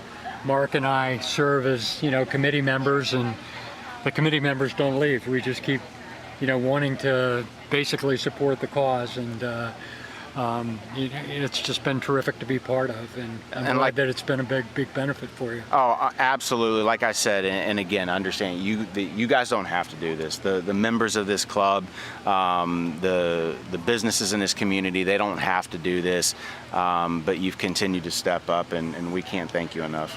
Well, thank you for stopping by here. It looks like we absolutely looks like we're get some tennis. Looks like we're going to get some action back in, and again, phenomenal talent out there. So I would encourage anyone who has an opportunity to come down and check it out. Okay, thank you for coming by. Thank you so much. Absolutely, thank you.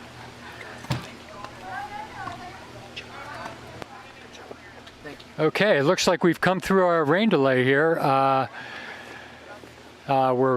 Players are back on the court warming up. We're going to have the same match again, resume on court one. We were really only one game in, so a lot of action left ahead of us here this afternoon. There have been a series of thunderstorms that have been moving through the York County area. They could continue to be a challenge for us as the afternoon rolls along, but hopefully we'll get in the action that we have planned for today. Tomorrow's forecast looks better for the semifinals and finals, so we hope that people will continue to come out to watch the matches. We've got a great crowd here at the moment. We've got a few hundred people on hand. We couldn't be asking for a better situation. So Got a little bit of air moving here, Bill. Mark Wheeler here again, your sidekick. Got a little bit of air moving, and as you said, the spectators are coming back to their seats again, numbering in a couple of hundred for sure. And we're getting ready for some great tennis here in this second grouping of round of 16 matches. And as Bill pointed out at the beginning of the telecast, we've got round of 16 matches here. We're going to move into the quarterfinals a little bit later today if the weather helps or supports. And then tomorrow we'll have the semifinals and finals. But really high caliber tennis right out of the gate. And as you could guess, if the round of 16 matches are competitive, it's only going to continue to grow more and more competitive each round. So really, really excited to be back on the telecast and look forward to this next group of matches here, Bill. Yeah, I mean, at this point, we really haven't even seen the top 2 seeded teams take the court yet. So we know there's some outstanding tennis that is ahead of us, and we hope that you've been enjoying the tennis. And at the same time, we hope that you've enjoyed the pieces where we've had an opportunity to talk about the York Opioid Collaborative and the kind of things that they do and how they're interfacing with the community. And, it's a great cause again. Donations, we have donation boxes on hand here, as well as there's a Facebook page for the 2021 Mixed Doubles Charity Classic. You can donate on there as well. Again, it's for a great cause. We're basically addressing a serious issue that our community's had over the last number of years. And we appreciate you tuning in, and we're looking forward to more tennis action here momentarily. The teams are on the court warming up, so we should have some action here before too long. Yeah, and let's bring everybody back up to speed real quick. The feature match on our court 1 here at the Country Club of York. On the far side, Punch Maleka and Charlotte Sikora are facing off against the Zinks, cousins Lindsay Zink and Ben Zink. We're in the first game, and actually, again, let's dive right into it, Bill. It's 15-40 on Punch's serve. There's the Zinks have a real shot to get the early break, and we'll see coming out of a delay like this what kind of impact that has on the match. And again, everybody's trying to get re-loosened and all those kinds of things. It's difficult. You and I being players of racket sports, and you and I both know, you get into these delays, it can without you trying, it can change your mindset. You were totally focused on what you were doing and locked in, if you would, and here you are with a half an hour, 45 minutes, an hour delay, whatever, and you got to get refocused. And we've seen plenty of opportunities our own selves as well as with others where you can't get recentered again. So an extra challenge on top of facing challenging opponents. Well, hopefully, Punch will come out with his serve in full force and, see if he can save these break points. And, it's difficult to start a match. We've talked a little bit during our coverage earlier today about the importance of the male players holding their serves. And, certainly it would be a difficult start for them, but as we saw, basically momentum can change very quickly, and what looks like an advantage can go away rather quickly, particularly in doubles, which tends to be a little bit more faster paced than singles in terms of the points being played more closely together. So interesting too, Bill, as we look across the 3 courts, it's an interesting grouping. On all 3 courts we have a local flair on all 3 courts on one side, and then more of a national, international flair as their opponents. On court 1, again, the Zink cousins are Lancaster-based. The Zink name is a very well-known tennis name in Lancaster County. On court 2 that you can't see, for those just joining us, Matt Taylor, a pro at professional tennis teacher at Wisehaven, is playing with an up-and-coming junior, Aida Mitrish. And then on court 3, and they're facing Glatch and Fox. Glatch, as a reminder, has a significant professional resume, including a win over Serena Williams some years ago, and some significant earnings on the tour coming back from injury. And on court 3, we have again a local flair versus a little more extended. rising junior Elizabeth Ionescu, playing with the head professional and owner of the Wisehaven Tennis Center, Phil Myers, and they're facing off against a young lady from Georgia Tech, and then KK, who's been here for a few years from down in that Philadelphia area. So again, local flair. If you are in the neighborhood or close by, you can come out and watch some of our best local talent face off against more national level players. I guarantee you that our local folks will hold their own. There should be 3 outstanding matches that are resumed here. We look forward to getting back into the action, as you know, and as Mark said, you know, it's great for the fans here to see some new talent that they don't normally see in this area, to go with some local players that they may or may not have seen. You know, a lot of the local talent here, you know, some of it, you know, they're playing matches that are in tournaments that are located in other parts of the country. So even the York people don't often, you know, get to see some of these players play. So it's a great opportunity to have them all in one location. You know, really, I think, you know, almost all of the top players from this area are here with us today, and so it should be, you know, weather permitting, you know, we should have some really fun activity. So. Bill, and I'm no meteorologist, but I guess if there is some good news out of this weather that's around us, it has become a little more overcast. So temperature-wise, the players are not going to have to fight quite the heat, maybe, and the sun that we were talking about so much in that first match. Maybe the players can more quickly get in a groove and not feel the effects of the heat as well. So lots of dynamics. We're getting pretty close to getting started here on court 1. They're finishing up some practice serves. Again, the Zinks are on this side of the court, closest to the camera, with Punch and Charlotte on the far side. Punch and Charlotte, again, if you're just joining us, been with us from the beginning. Both based out of Philadelphia now and have been just huge supporters.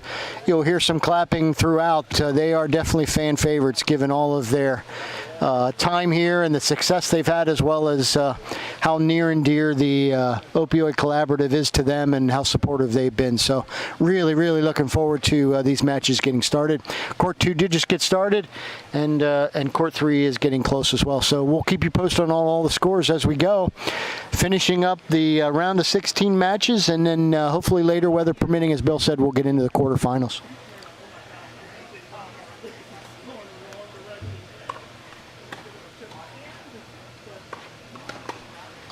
Again, as I had mentioned earlier, we've got the crowd. Everybody's kind of back in their seats. You know, at this point, not seeing a whole lot of empty chairs around.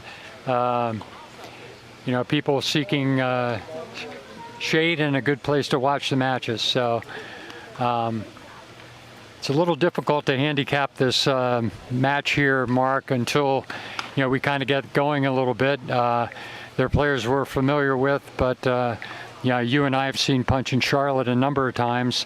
The Zinks a little bit new for us, so it'll be fun to see them play.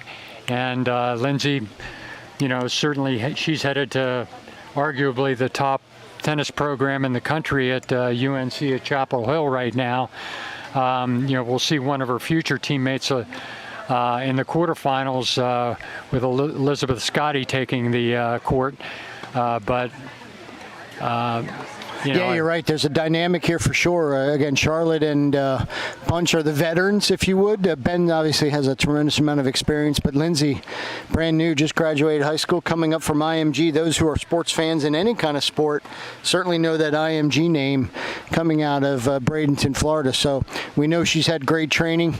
And the Zinks over in Lancaster provide great training as well. So it'll be very interesting to see how she handles the spotlight of Court 1, and we'll see where we head here. Very excited. Come on out and join us again. Coming all the way back to the top 7th annual Mixed Doubles Charity Classic. Proceeds support the York County Opioid Collaborative. As Mike Groft was saying earlier, he is our chair.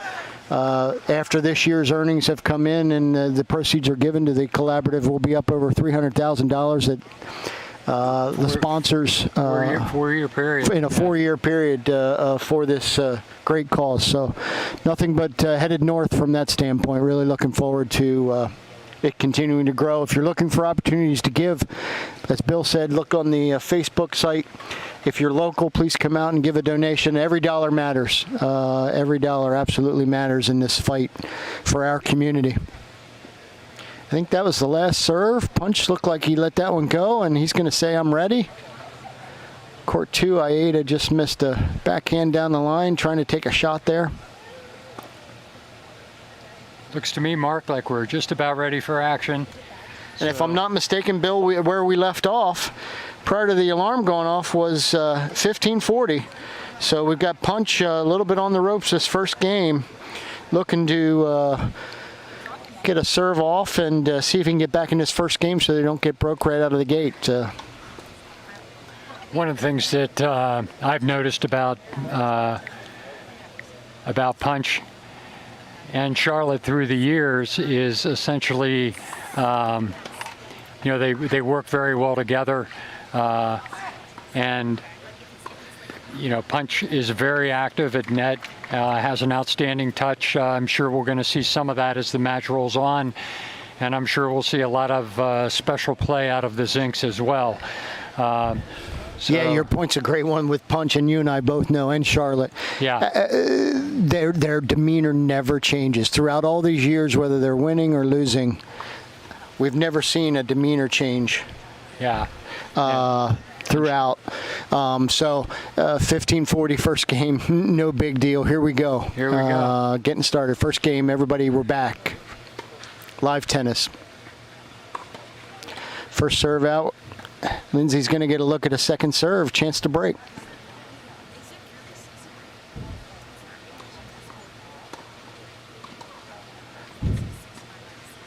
Great shot by Lindsay. What a fantastic play. She basically a running forehand off of her ankles and just drove it cross court. Punch unable to really get any kind of a play on the ball, and we start off with a break. So, and as you and I know, Bill, we were talking in that first match with Tomas Christian how good his hands were. I think you and I have seen Punch play enough tennis here. I don't know that anybody has better hands than him. So for Lindsay to be able to pick that up and drive a winner right out of the gate here, coming out of the delay, is very impressive from that young lady. Yeah, and that was a tremendous shot. I mean, Punch took, basically cut that ball so that, when she played it, she would need to play it from ankle height. And, typically that's going to work out really well. She's going to need to hit the ball with an upward flight, but she, put top spin on that ball and drove it across court. So,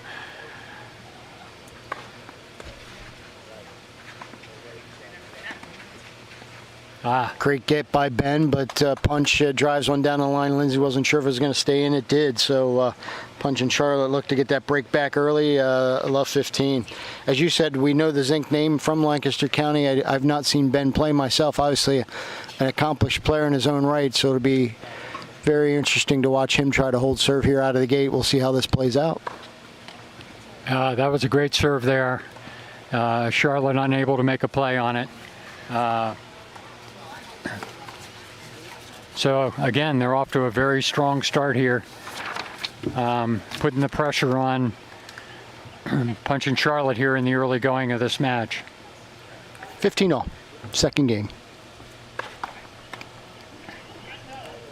Let's serve there. Yeah.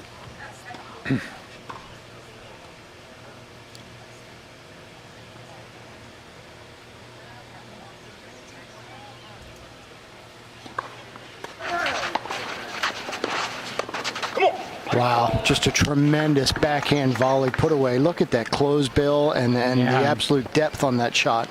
A beautiful close. It gave him wide open court. He chose to drive it behind Charlotte. She had no play on the ball. Punch didn't do enough with that forehand, and Ben wasn't playing around. 30-15, big first serve. And Lindsay's going to need to do more with that at the net. Punch's hands are too good for that. We're at 30-all now. So, again, we expect a highly competitive match. That's why it's on the show court. Yeah. We're 30-all. Ben trying to hold to get into a 2-0 lead here. Smart play by Punch. He took that volley and drove it into her body, and she was just unable to make a play on it. Deep So- serve. Punch gets a look at a second serve, 30 all here. Be interesting to see if he tries to take advantage going down the line, Bill. Lindsay's giving him some room down that line. Ben does a good job of serving right up the middle with a good serve. Right, took away that, the possibility of, or not necessarily totally taking away, but any play that would go down the line from that serve would be extremely difficult and probably not the right play. Yeah, way too high risk. Ben's got a 40-30 here, looking to hold to get to 2-0 early.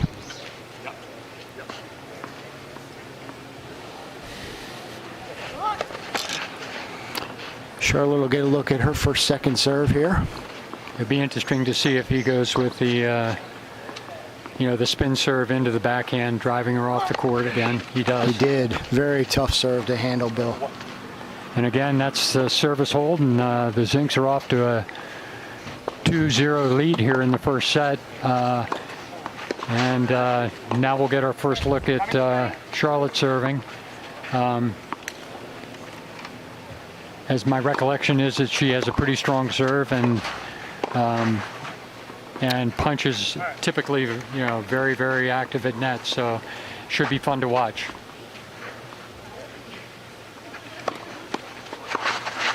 Boy, Lindsay got a forehand. That's that same kind of look she gave Punch in that very first game. She said, yeah, go ahead and serve to my forehand. Boom.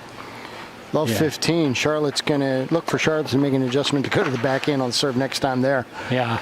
Lindsay got a really good look at that ball. She got a great look at it. It was right in her wheelhouse, and she made him pay. Love 15. The Punch Charlotte team need to get going here early, Bill. Ben's going to get a look at a second serve here, love 15.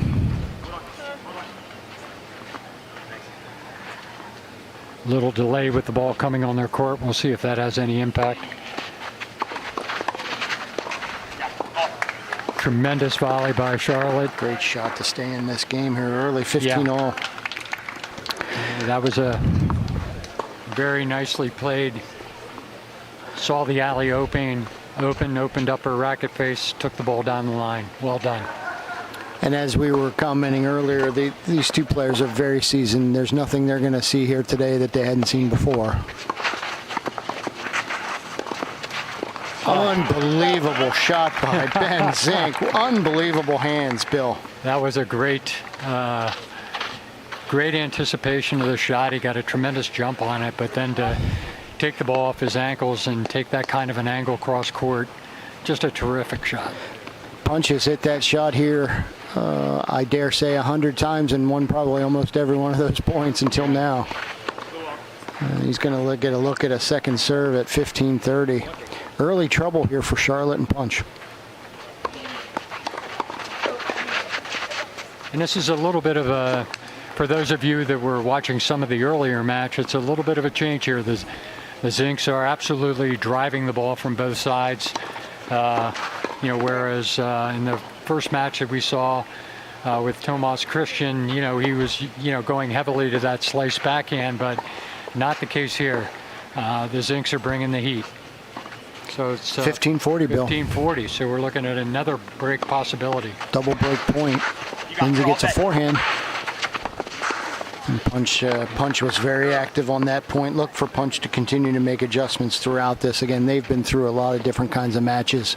Yeah, and the uncanny part about Punch is that, as you could see with that volley, he holds on to it as long as he can and then finds the place to hit the ball where it's going to be most difficult to return. That was a very, very good example of that.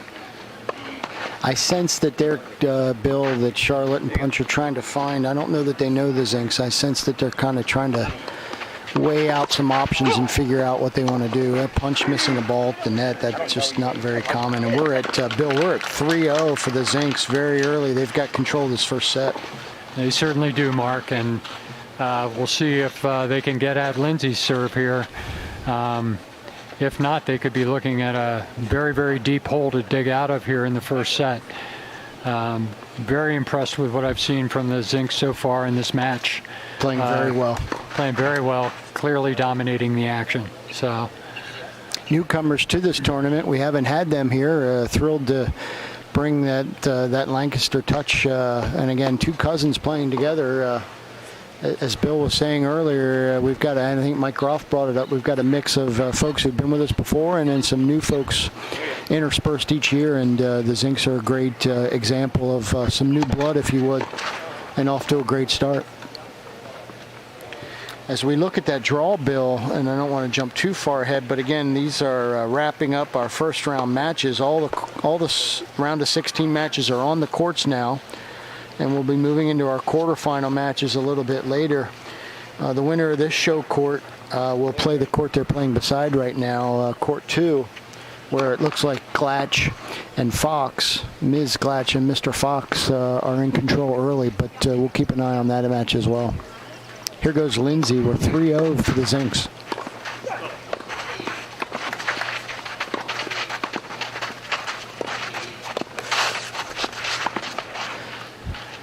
Again, that was a great point. Again, Punch controlling the action a little bit with some touch volleys on his side, always seeming to find the right place to put the ball. See the adjustment there, though, with Punch's experience, Bill. Lindsay made that same forehand cross-court shot in that first game and helped win the game. Punch made the adjustment, knew it was coming there. He took one more step to the right, and he was there for the volley. Those are the small little things that Punch does that they don't really show up too often, and people who aren't paying attention don't see it. But he already made an adjustment on her forehand. Let's see how that plays out. Yeah, that's a great observation, Mark. So. That was out. Good serve. And initially, I've been, impressed with Lindsay's serve. She's kept the ball very deep, and that'll work well for her over time. Ben, obviously, he's very aggressive at net, and so far the volleys that I've seen from him have been very, very, very solid and well placed. Punch with another great shot down the line there. Trying to make sure in the early going that he keeps Ben Zink at home. That's a great comment, Bill. That's a great comment. And again, it's like Punch and Charlotte are kind of trying to find their footing a bit here and looking for where they want to go with the ball. It'll be interesting to see what they get. Great serve by Lindsay. Great serve. And we're back to 30 all. Tremendous serve at 15-30 with some pressure to hold. Right. And so far, she's hit, I believe, 3 or 4 of her first serves here. That's very important, and we'll see what she does here. Oh, I really like her in very natural motion, Bill. Again, no surprise that she's been well coached. She's got a great setup on that serve. That one was wide, went for a little too much up the middle, and now there actually is a break point here for Charlotte and Punch to maybe try to get into this match a little bit. Mark with a little announcer's jinx there. We'll see if they can hang on and whether they can win this break point here. Good serve to Charlotte's backhand, and they get the break, Bill. And here comes Punch and Charlotte again. Veterans of play. They're down 1-3. Punch's serve, but no surprise that they're going to be in this match for sure. So let's see how this plays out. Just down a break, so yeah, they're right back in it with that. Broke Punch the first time. We'll see some adjustments from Punch this game. Again, he's all about making adjustments as he needs to. He's played a ton of tennis. Charlotte closed the net. Great shot by Charlotte. She knew that ball was coming, Bill.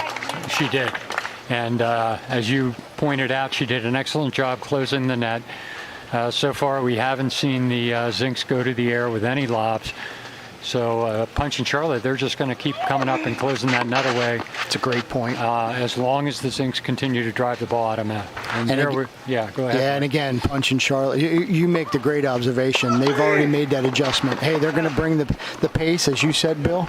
We're going to close the net. So we're going to make you try to go over. So let's see if the Zinks counterpunch and throw something up in the air at some point. Punch gets in on that backhand. There's an easy miss by Charlotte. Yeah. Kind of rushed it a little bit. I thought she would push it back cross court with a quick, easy drop shot and come away with a point. So. You and I have played a ton of tennis, Bill. I'm sure she thought like we did about 3. She had 3, 4, or 5 different options there and probably overthought it. Yeah, it's so easy to do. Ben gets a look at a second serve here on 30-15 to try to get back into this game. I think that Punch does a good job of rolling the ball where he really wants to have it. There's those hands. They're attacking Charlotte. And then Ben. Boy, what a great point by Ben Zink. My Yeah. goodness, well played. Well done. Beautiful half volley there for the winner. Ben, Yeah. I would tell you, Bill, just the body language. Ben is bringing a lot of intensity early here. He's trying to help Lindsay stay in each one of these points and helping her grow. Again, he's got a lot of experience. He's bringing the intensity right out of the gate here. It's very clear to see, Mark. You're right on target with that. We'll see if Punch can get out of this game. We're at 30 all here. 30 all, and he gets a look at a second serve. Yeah. After a delay.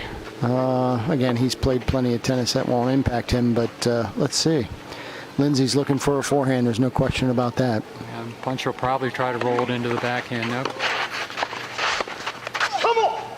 Yeah, Ben continues to show great hands and lots of pace, Bill. Lots of pace, and he's been testing Charlotte early. He's gone after her with several volleys and several drives, to see whether Charlotte's going to be up to it or not. And what we know from having seen her through the years is she can take the heat. Yeah. And I think she'll respond well to it. In that particular case, that was just an outstanding shot by Ben, and really nothing Charlotte could do with that. Lindsay tries a swinging half volley with the ball below her feet. That's a really tough shot, Bill. Absolutely a tough shot. She went for it. I think she actually could have taken a couple of steps in when Ben hit the, pretty good return. Didn't really force Punch to do much with the volley. And he put it well back, and just Lindsay wasn't in a good place to drive that. And we're back to deuce here. Punch goes for, he's been working that angle. He's missed on those, and he finally got one. So an ace into the corner. Great serve. He saw Lindsay maybe sliding over a little bit the other way, trying to get a forehand up the middle, and Punch said, again, these small little details. He saw that, he took it into the corner, and he finally got it. Add in. Goes for the big one out wide. Look for him, as you said, to roll this one in on the backhand, although Ben's been hitting it off both sides. Yeah, Ben's been able to drive that ball. That one a little bit more toward the middle. But it was enough. Absolutely enough. And we're back to deuce. We sure are, yeah. Ben has been very solid so far. His returns, every aspect of his game has been, on. So as you pointed out earlier, some people come out of the rain delay, a lot more quickly than others, but Lindsay's really she is over there. She's leaving that forehand service lane open. And great hands by Ben. And he's going to put this away. Oh, no, he didn't. Wow. Had a shot. He made such a tremendous shot to get that over Charlotte's head. Great get by Charlotte. That's classic Bill Long tennis right there. Make you hit one more ball. Hit one more ball. And guess what? Sometimes you're going to win. And Charlotte made him hit one more ball. And the first error from Ben of any substance for sure. He's just been terrific. And it's interesting. I notice with a lot of tennis players now, the overhead is a shot that isn't hit much. And, everybody's driving the ball edge, you're right. Yeah. And okay, nice, so Punch. Nice angle volley there by Charlotte. She stayed at home. They get the hold, and we're at 3-2 here in the first set. So Ben getting ready to serve, but as Bill said, the Zinks up a break, 3-2. As we look over to court two, the points that we're glancing at, Glatch and Fox seem to be in control. It says 4-3 on the scorecard. I'm not sure if they've been changing the scorecards, though. When I look over, Glatch and Fox have been winning a lot of the points, and not sure about court three. Haven't been able to glance down there. Again, reminder for everybody, 7th annual Mixed Doubles Charity Classic here at the Country Club of York. Bill Long driving the bus, and I'm in the passenger seat, Mark Wheeler, but really excited and thrilled to be able to present this in this forum, all to support the York Opioid Collaborative All dollars and proceeds stay here in York County as we look to help fight back against different opioid addiction issues. And we have some tremendous play on court two.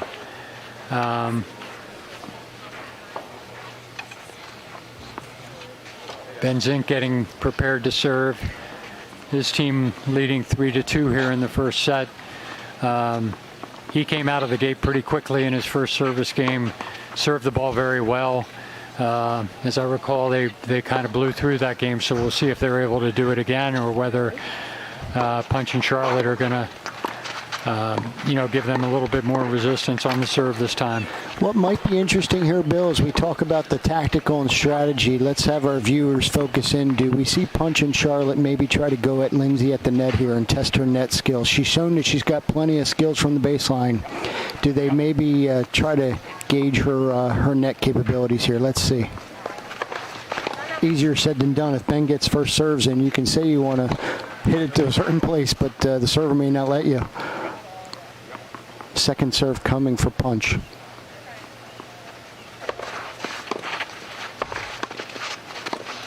That was a great volley by Ben. It's just tremendous. One of the things to note, just watching him very quickly, is how quickly he's closing that net.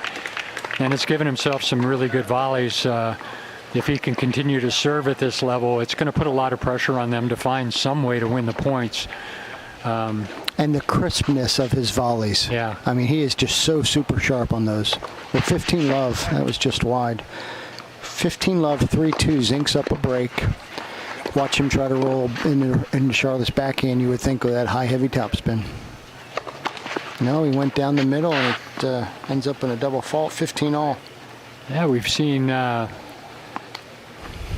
feeling is in the two matches we've seen more double faults than I'm used to seeing. Yeah. But again, it relates to the quality of play and the quality of serve that you need to hit in order to stay in the point. If you don't put a good serve out there, these players are good enough that they're just going to pound that return and end the point quickly. That's exactly right. Great comment all the way around. Ben felt the need to maybe want to do, or he feels enough comfort that he could go for a little more on that second. 15 all. It's a nice block return.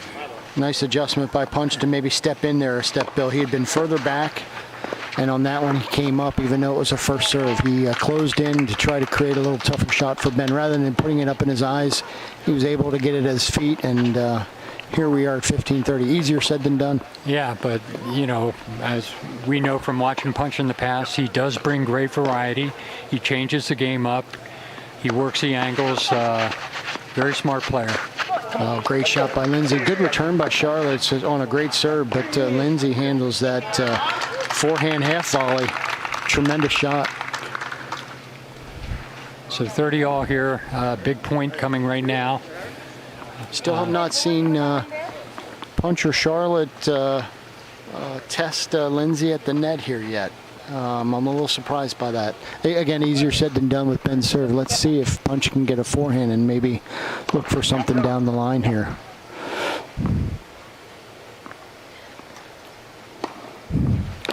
$30 all.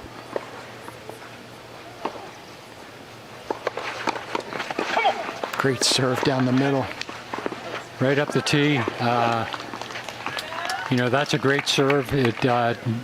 Just the shot that you were talking about, Mark, a serve up the tee like that makes it very difficult to try to hit the ball down the line. So it gets the ball moving to where the Zinks want the ball to go. Add in.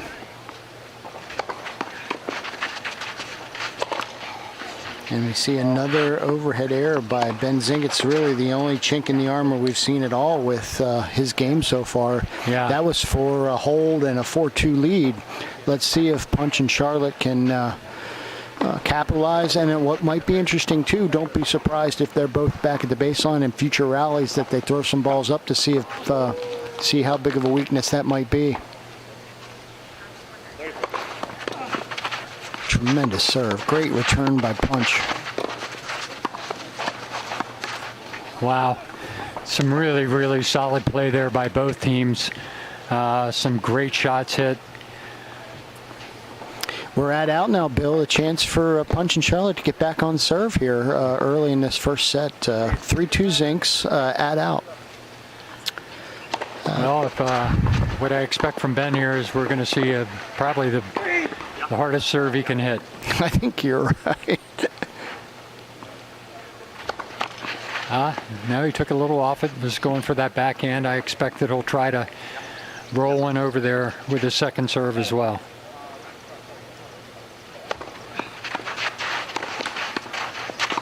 Charlotte closes the net very well. Great hands by Lindsay. Lindsay said, Ben called that ball and Lindsay didn't make any comment. Her comment was, I'm hitting a winner. Great backhand shot there. The last 2 points have been some really high quality tennis and entertaining to watch from a spectator standpoint. You know, both teams closing the net, basically facing off with each other. Great stuff. Lindsay shown very well at the net as well. We were wondering how her net game would be. Yeah. Early, she's got the answer. And Ben just gets a forehand and puts it away against Charlotte. Too easy for a player of his caliber. And the Zinks quickly go from an ad out all the way back to an ad in and a chance to get to 4-2.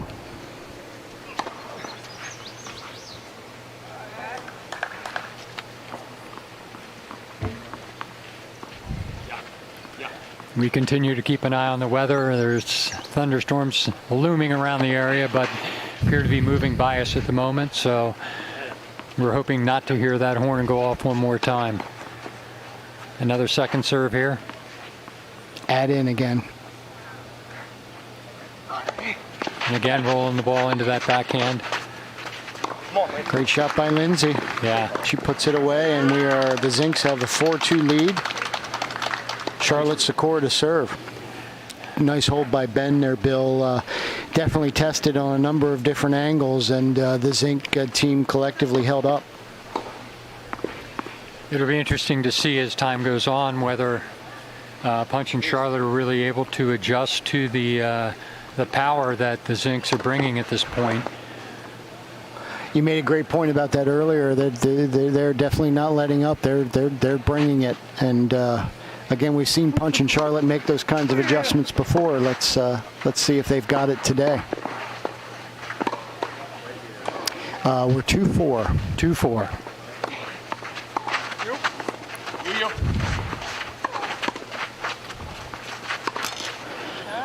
Charlotte held up at the net there. Lindsay tested her, and Ben was going to test her on that one for sure.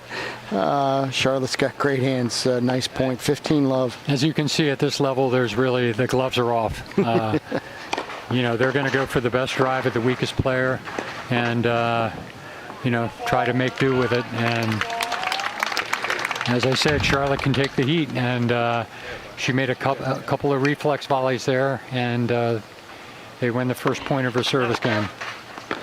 You heard that clapping with no play on court one. Great overhead lob by Ms. Glatt. She's done 2 or 3 of those. She's shown very well early on court 2. Charlotte closes the net. Great hands by Lindsay, staying in the point, but Charlotte's all over it. Charlotte, and as you said, Bill, great comment a few games ago. The Charlotte and Punch have made it very clear they're gonna continue to close the net until you try to go over them. The Zinks, I'm sure Ben's picking up on that. Let's see how they adjust, if at all. Yeah, they're really closing the net off pretty quickly. You know, it's certainly creating opportunities for them, and the Zinks will have to find a way to combat that. So we're 30 love here, 2-4.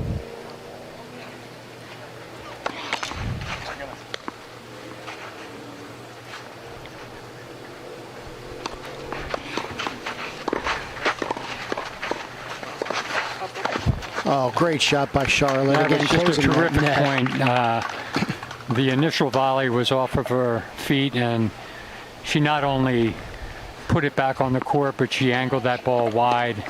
You know, created a very difficult shot for Lindsay, who hit it up in the air a little bit, gave her the put-away volley. Yeah, great shot by Ben on the backhand return. 40-15. again, Ben with a very good return. It was difficult for her to volley it. We'll see if they can hang on here and get the hold. 2-4, 40-15. So another second serve coming. Lindsay's looking for that forehand again, Bill. Although we've seen plenty on that backhand, though, too. Charlotte's going to have to get more depth on this ball, which she does very effectively there. That gives her that initial volley. Oh, what a great get by Charlotte. Not going to get that one, though. No, that's not going to happen. Lindsay set that point up. For those out there watching, you say, well, Ben won the point. Yeah, but Lindsay's the one who set that up. Made Charlotte reach low, popped up her volley, and Ben went to work after that. Still with a point here to get the service hold.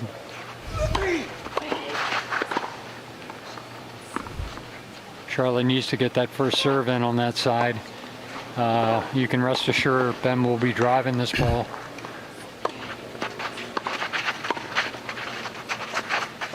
There you go. There's the adjustment, Bill. There's the adjustment. There's the thing. That's exactly what we've been talking about. Exactly. Ben sees the closing. Yeah, outstanding topspin lob by Ben.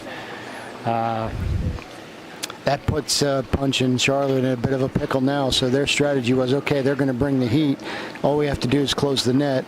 Ben says, not so fast. How about a topspin lob with no answer? What an unbelievable shot.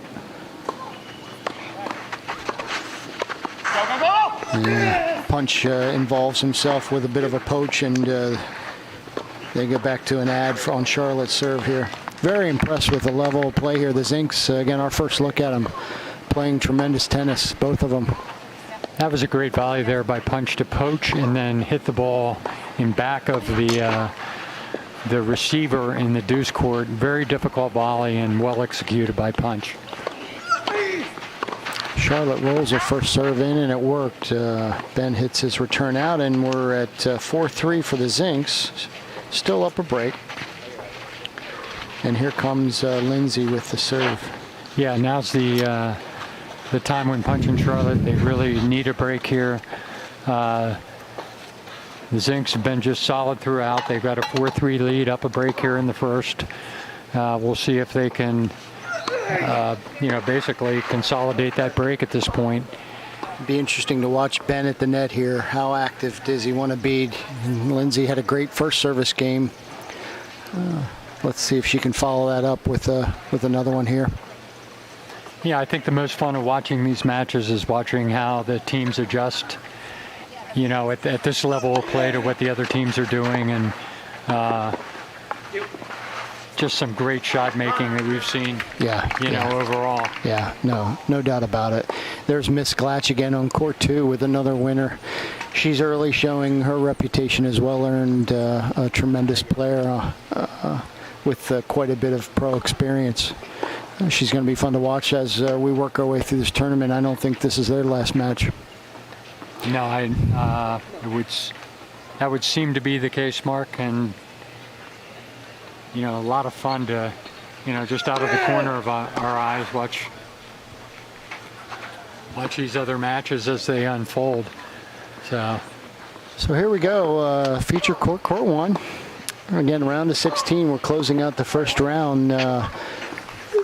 Lindsay and Ben Zink, cousins, serving up 4-3 in set number 1 against Punch and Charlotte, longtime favorites and longtime players in this tournament. Again, as we noted earlier, neither team dealing with any sun at this point.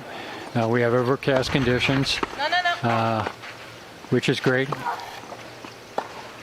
Second serve here. First one just a little bit long. Yeah, Lindsay was very active with her toss on that first serve. Yeah, her toss on both of those were very different. That was interesting. Again, to your point, there's no sun. Her left arm on the toss was a little more active than I think she wants it to be. I'm sure she's going to make an adjustment on that right here. Love 15. Much better toss. Just missed it a little deep. Second serve for Charlotte here to get a look. Ben is giving Charlotte the base or the down the line shot.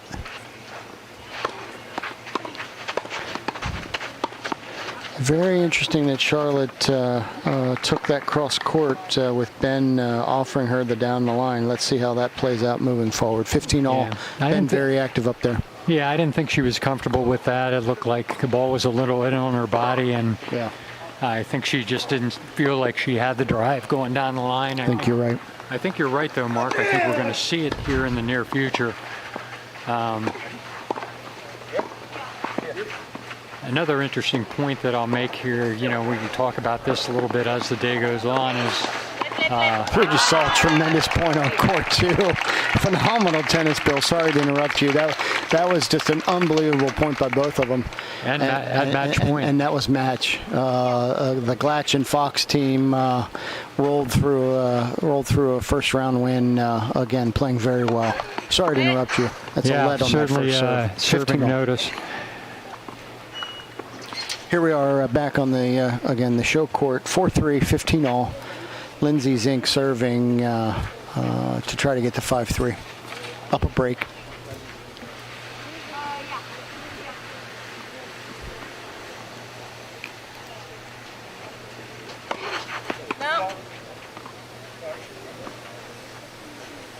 We'll see what happens here, see what Punch does with his second serve, whether he tries to drive it or looks for placing. Another let. Lindsay's got another second serve.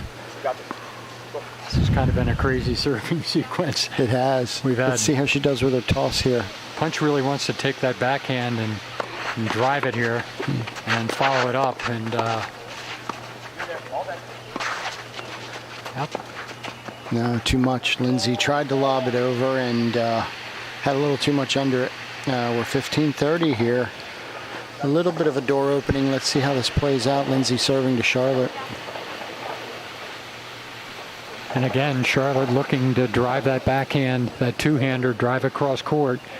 We'll see if she has a forehand lined up here. But she gets a second serve here, Bill, and Ben is giving her down the line if she gets a look. Look at her. She's inside the baseline, so she got plenty of room to take that cross court and then punch at the net. His touch is unbelievable. 15-40, the double break point here on Lindsay's serve. Let's see how the young lady deals with her first bit of adversity. Playing very, very well. Again, just what we had talked about earlier with Punch in his hands and his, the quality of his positioning and his choice of shots, evident in that last exchange. Punch gets a look at a second serve here, Bill. I think he'll want to drive that backhand again and follow it in if he gets the opportunity. Whether Ben... Yeah, you're exactly right. What you could see there is as she went to serve that ball, Punch adjusted. He came way in on the inside, took that ball on the short hop.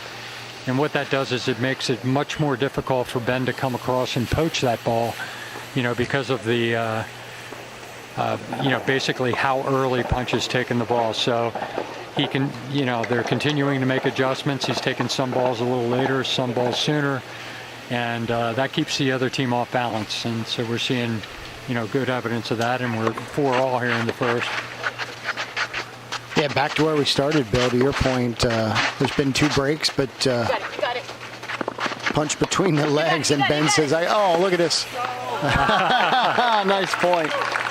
Good point by Ben. Great gift by Punch.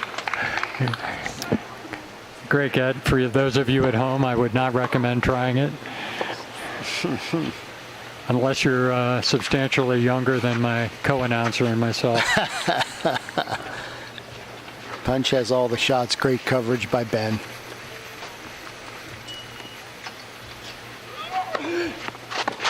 Great first serve. I think it was on the back of the line, Bill. Yeah, and again, the depth and the placement of the serve, they're all critical elements.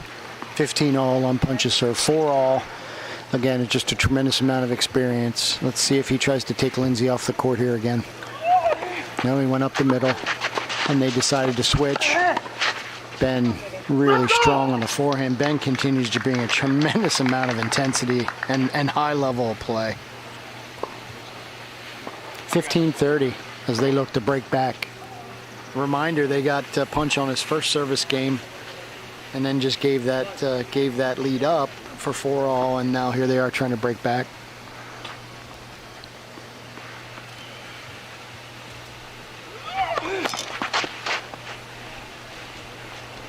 It's going to be a critical serve here. You know, you can only think he'll try to roll this again into the backhand, and a little more forehand. But Great shot by Punch to get into the point. Oh, Charlotte doesn't follow through on the volley.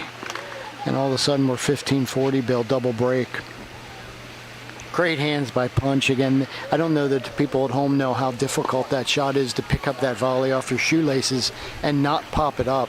Again, just tremendous hands. Ben put a tremendous amount of pressure on Punch and Charlotte in that point, and it follows through with a double break chance.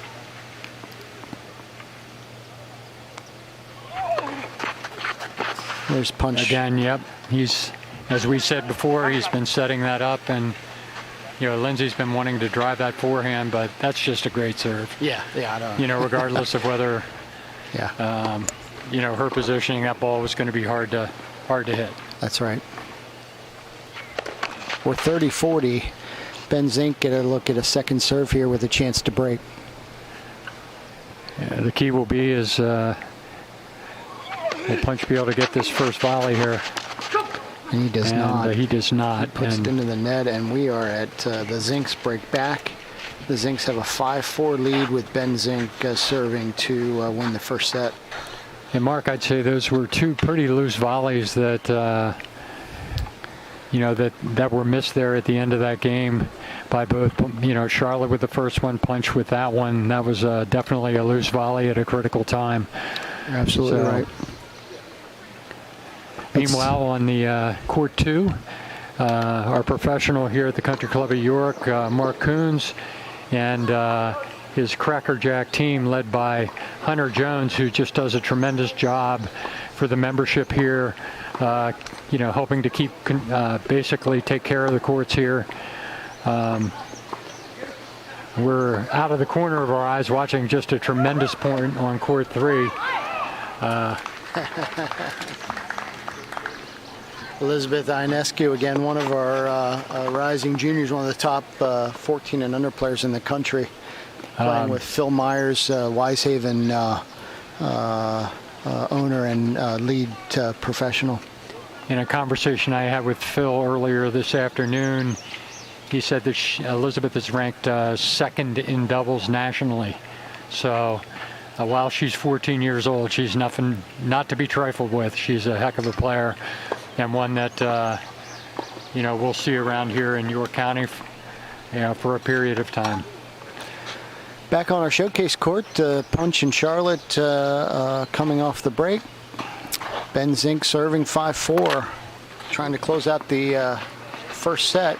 Just a quick heads up, we're getting ready to start quarterfinal matches. As Bill said, court 2 has just been cleaned and lined.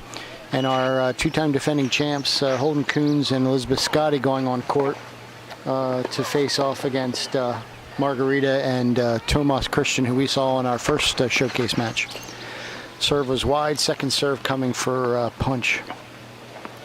5-4 for the Zinks.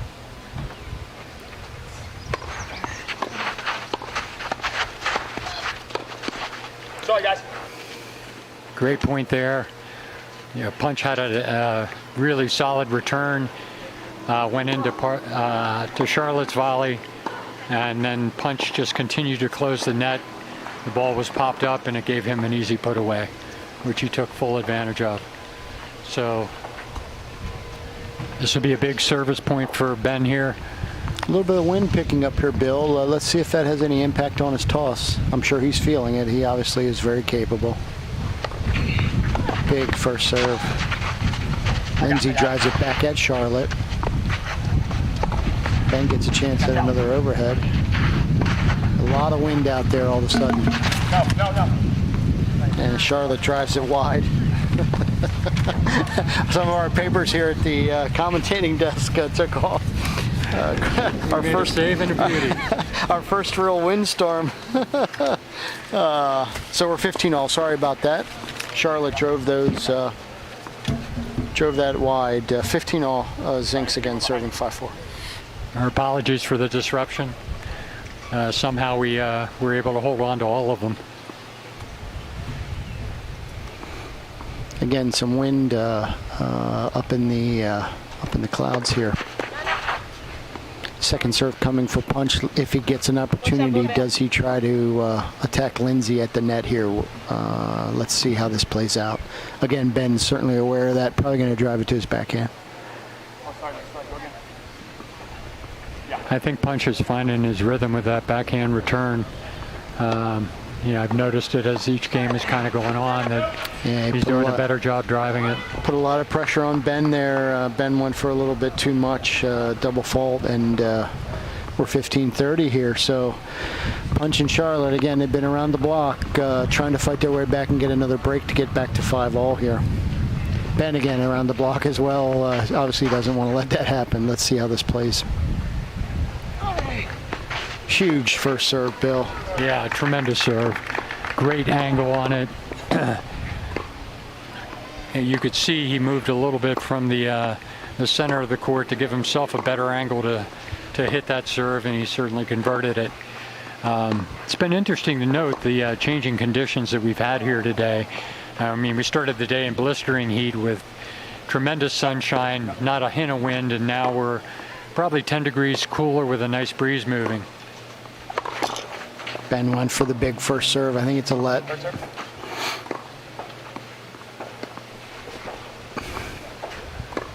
Again, we're 30 all, 5-4. Ben and Lindsay Zink trying to hold for the first set.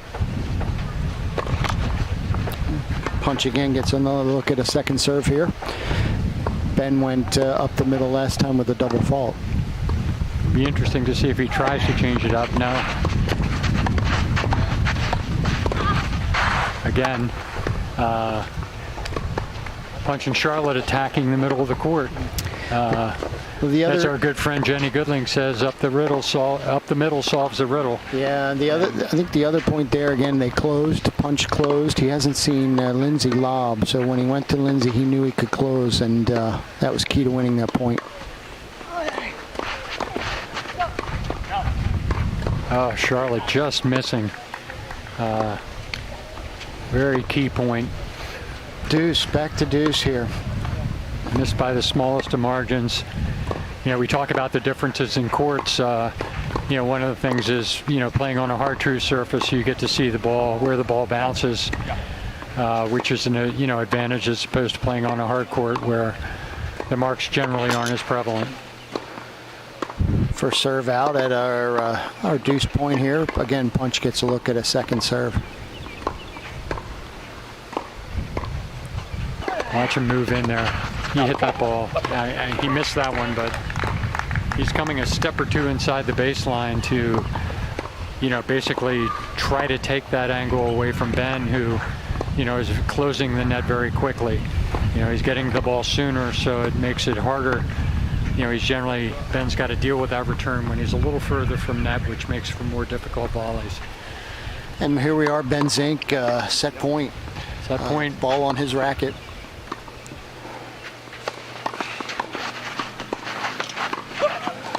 Oh, it did not go over, Bill. Did not go over. Back to deuce. Boy, he I thought he had it lined up well. It was a tough volley, but I thought he had it. And you got to give Charlotte credit. That was a great return, put right at Ben's feet, off of a well-placed first serve.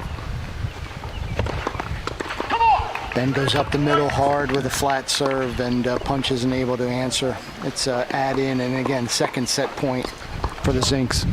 Well, Mark, do you think he'll come with the heat again here? I kind of have a feeling he will. I do, and I think he actually might test that middle. Might be a good time to try it. I think that was it. Now the heavy topspin on the back.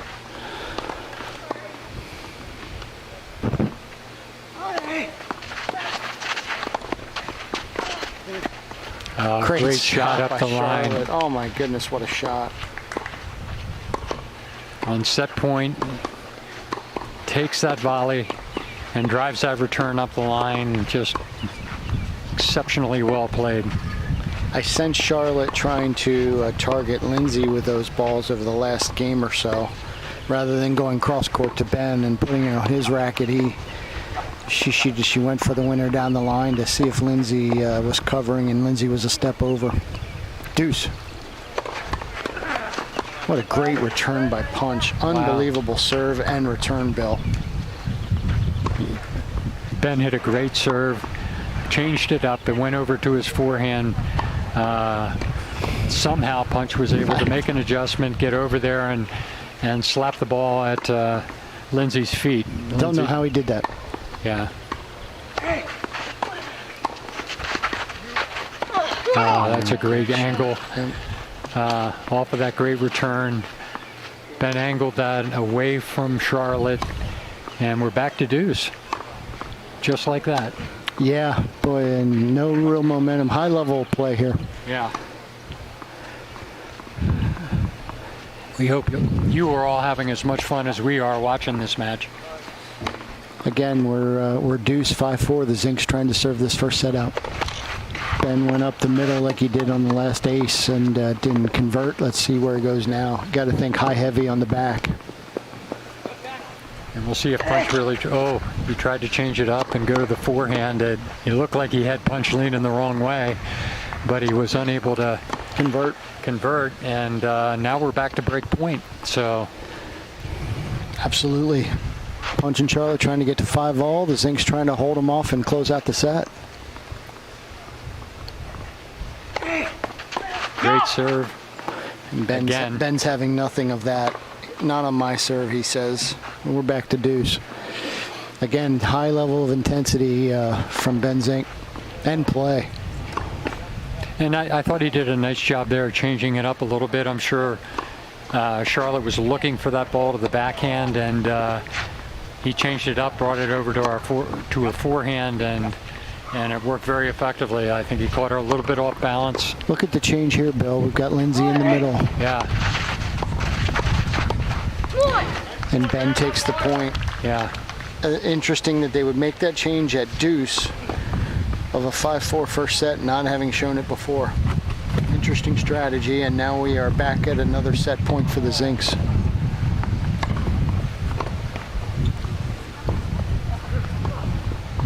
Well, we'll see what he does with his serve here. And we're going to put Lindsay in the middle on this one as well. The Australian.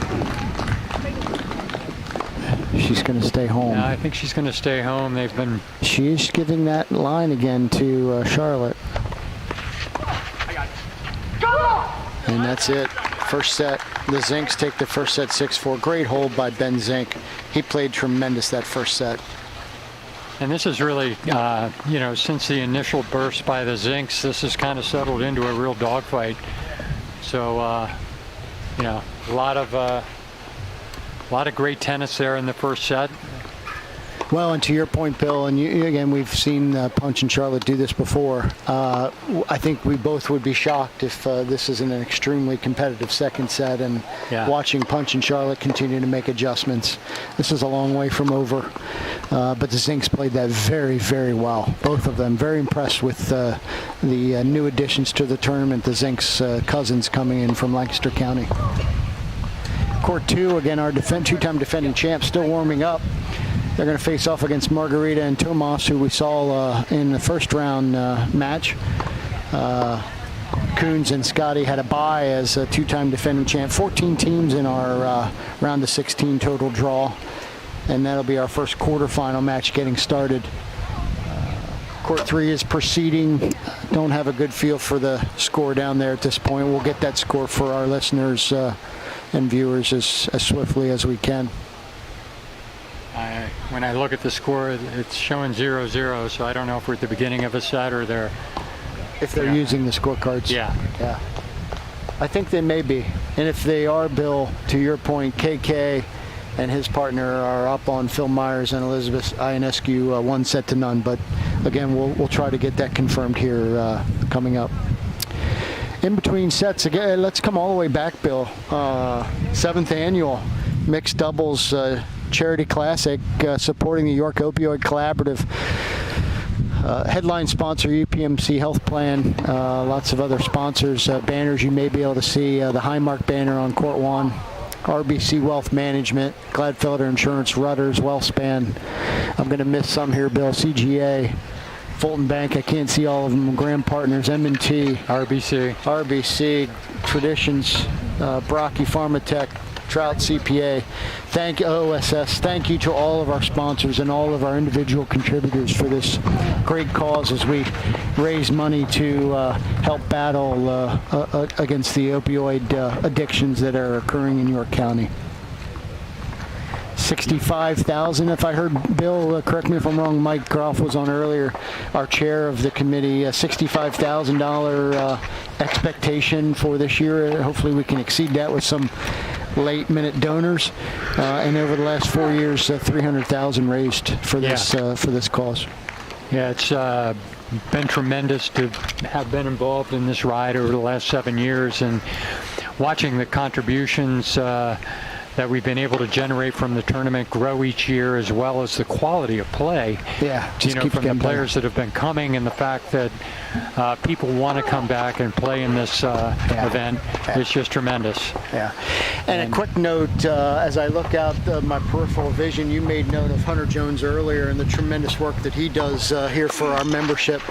Hunter taking a quick look over the courts, trying to decide what maintenance might be needed next. Thanks, Hunter, for all you do. Starting out the second set, back to the action. Charlotte dumps a volley into the net, and the Zinks are quickly out to a love 15 lead. Charlotte took a step to the middle. Lindsay responded and drove that ball at her. Certainly we've seen Ben driving the ball at Charlotte from time to time. Not so much Lindsay, so that was a nice adjustment on her part and a tremendous shot that she hit. We're love 15-second serve here, Bill, right out of the gate. A lot of pressure here on Punch, and he takes the volley long. Just like we started the first set, Bill, there's tremendous pressure on Punch's serve. I don't think that's a recipe for success that that Punch gets broken as we start the second set. And obviously he knows that as well. Yeah. Well, and just quickly watching the match on Court 2, Holden Coons with 3 outstanding returns in the initial service game, and him and Elizabeth Scotty off to a great start there with a service break.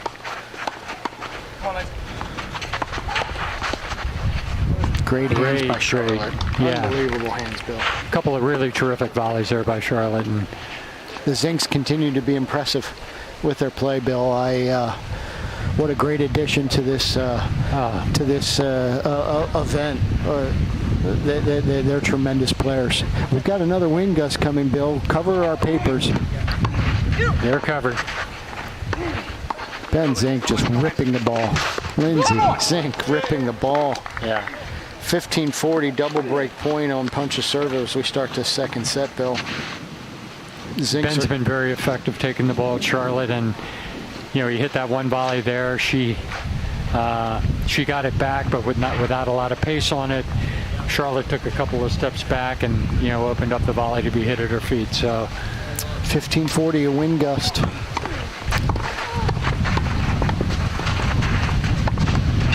And Ben Zink, just dynamite. Great setup again by Lindsay Zink, and Ben made no mistake. He took the opportunity, and right out of the gate, the Zinks take the first game. They break Punch Maleka, and we're 6-4, 1-0 Zinks. They are in control of this match right now, Bill. Yeah, you're absolutely right. I mean, that puts a lot of pressure on them to just start the second set after dropping the first set. So we knew this would be an outstanding first round match, and it's certainly proven to be so. And as you said earlier, you're my crack meteorologist here today. We've got a lot of wind that's come up. Yeah. We'll see how that affects play. Right now it's going across the courts, maybe a little bit in the face of the Zinks as they get ready to serve here. Ben Zink to serve 1-0, switching sides, and again looking to cement that break that they got to start the second set.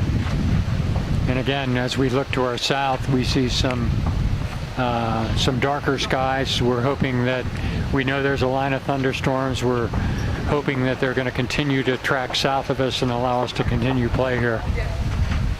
Ben Zink 1-0 serving, second set.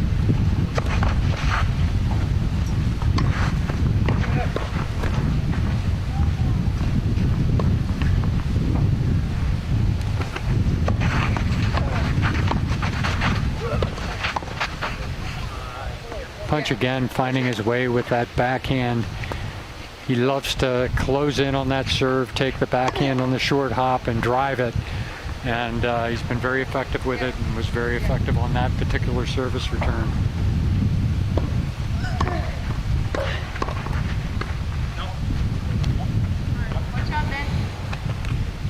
Ben Zink with the backwards hat given the wind, and there's no sun. And love 15, up 1-0, second set. Tremendous serve again, Bill. He really goes over away from the middle of the court, giving himself a better angle and serving into the ad court and taking full advantage of it there. Very effective strategy. Tomas Christian, as I look outside my eye, guess what he just did? Another winner at the net. Good tennis on court 2. We're 15-all here on the showcase court, 1-0. Punch gets a look at a second serve here. Still has not tested Lindsay at the net. Easier said than done with Ben's serve. Again, Ben staying up. He went to the forehand there, but That's the second time, Bill, you commented on that earlier when he went to the forehand, he faulted, and it happened again there. And we're 15-30. yeah, Punch has really been pretty effective with that backhand return. Ben trying to stay away from that. It's creating some issues, but so far the Zinks have been working through it, and Holden Coons ripping a backhand cross-court winner. That's the ball you see at the back of the first court that just interrupted Charlotte being able to play Ben's serve. 15-30.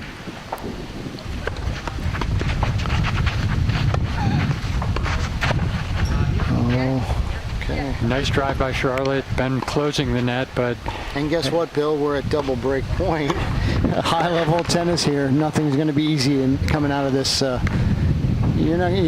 point's a battle at the end of the day.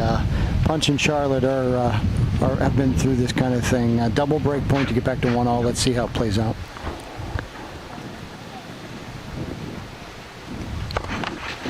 And Punch gets a second serve look here. And to your point, probably stepping in and get a real good look at that backhand he's feeling better about. yeah, I think Ben will end up going there. And Wow, might call a line there, Bill. he did. And the tennis ball is up off the roof and will come down. Ben holds one break point, and now it is 30-40 second break point for Ben as he tries to get back and holds. You might remember if you were watching a little bit ago when they were up 5-4, he had a difficult service hold game, but he worked his way through it. Let's see if he can do it again.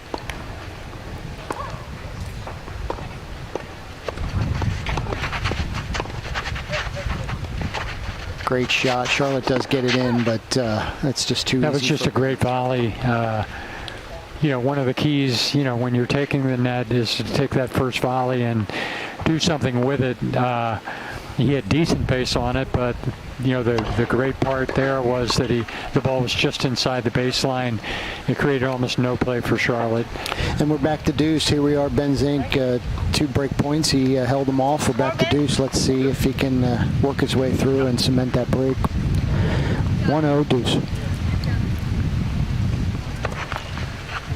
Punch yet again gets a look at a second serve. But it's not a normal second serve, Bill. It's not your and I second serve, is it? It is not.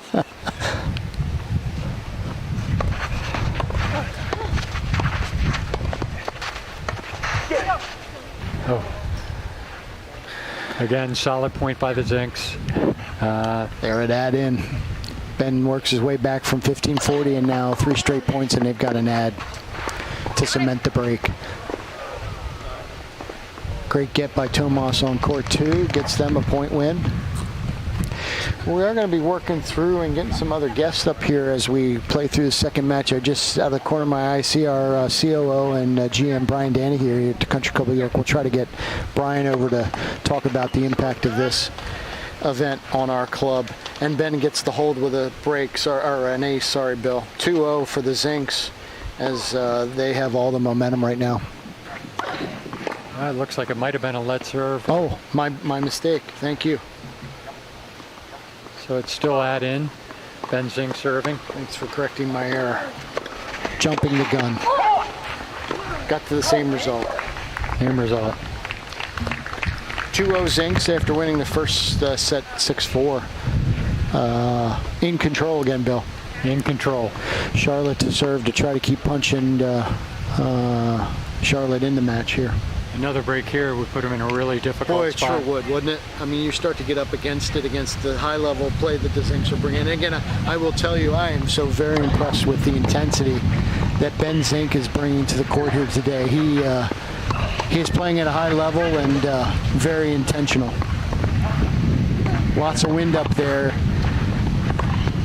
Great serve by Charlotte. Ace to the wide side. We just have a spectacular point going on too here. Ended by Holden Coons with a touch volley. That's the clapping you hear and see maybe. We're 15 love, Charlotte serving, down love 2. She's got to get the first serve in here. The jinx of jinx, second serve.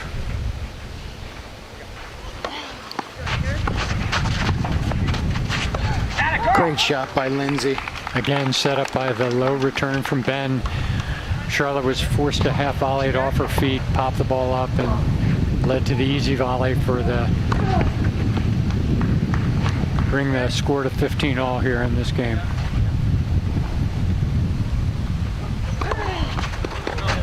Oh, Lindsay takes advantage. Punch tries to poach. Lindsay saw it, took the forehand down the line. A tremendous shot. I'll tell you what, Bill, that's our first look at Lindsay Zink. Very, very impressive young lady. Going off to the University of North Carolina, as you said earlier, probably the premier college program in the country. She's showing very well here in her first opportunity. Just missed that down the line shot, and we're 30-all. If Ben hits that one, Bill, for 15-40. But he didn't, and we're 30-all. 30-all. And let's see how this plays. Lindsay looking for another forehand. forehand. Charlotte can find their way out here again in this set. That serves deep. Lindsay's going to get a look at a second serve here. You have to believe she wants a forehand.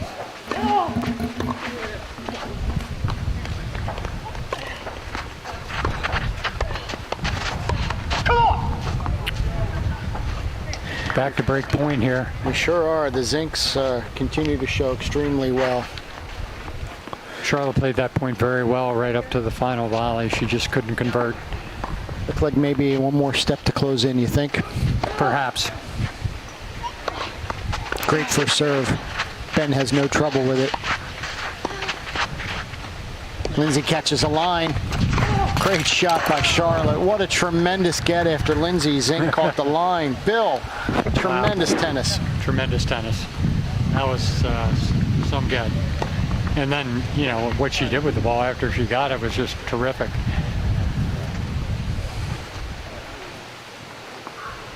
All right, we're at deuce. Back to deuce. As Bill said earlier, we hope you're enjoying watching this as much as we are. Just tremendous tennis. So lucky to have it here in York County.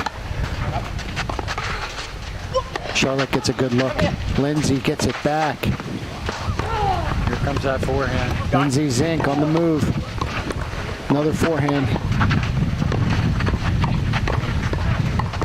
There's that forehand, that cross-court forehand Lindsay Zink has shown 3 or 4 times. Charlotte had not seen it. Yeah. Punch made the adjustment, but Charlotte had not seen that. A tremendous shot. And they have an ad for 3-0. What a great shot by Lindsay Zink. She did a great job. Rolled that forehand cross court. Tremendous angle. Landed it in the alley for the winner. My sense is some of the opponents in the ACC are going to get tired of seeing that shot over the next few years. Could be.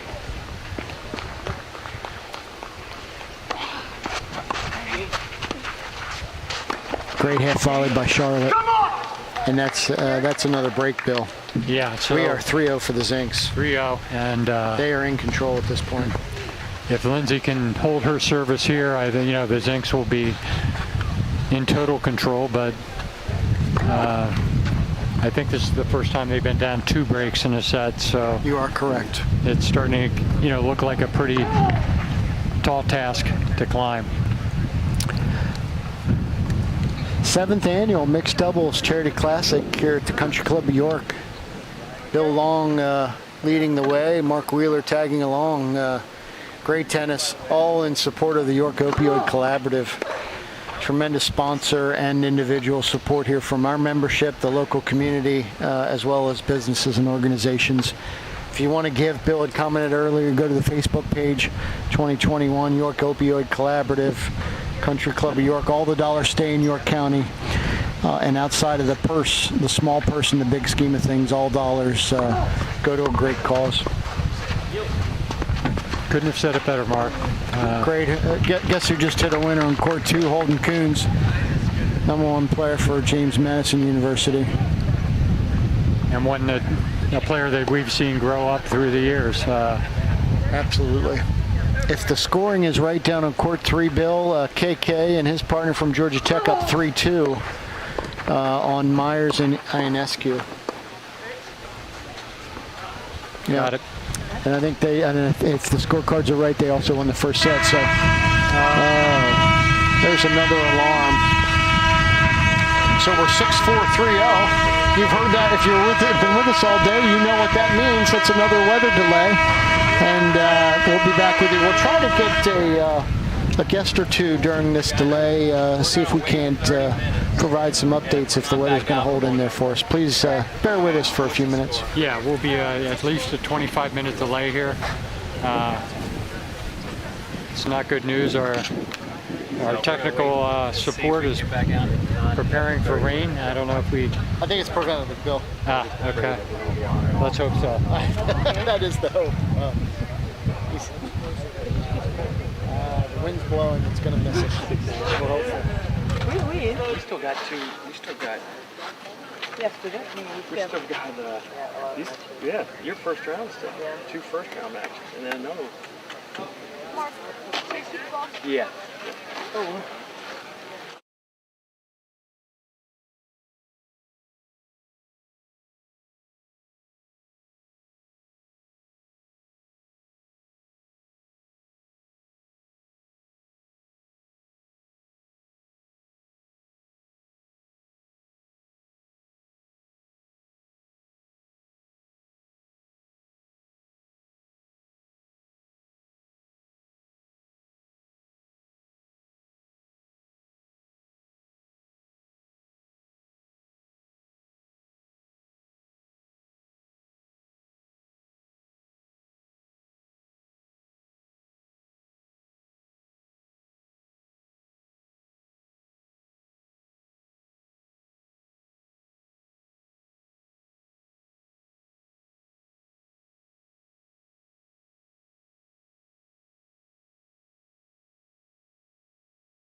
Just a quick update for you. We're on weather delay here at the Country Club of York.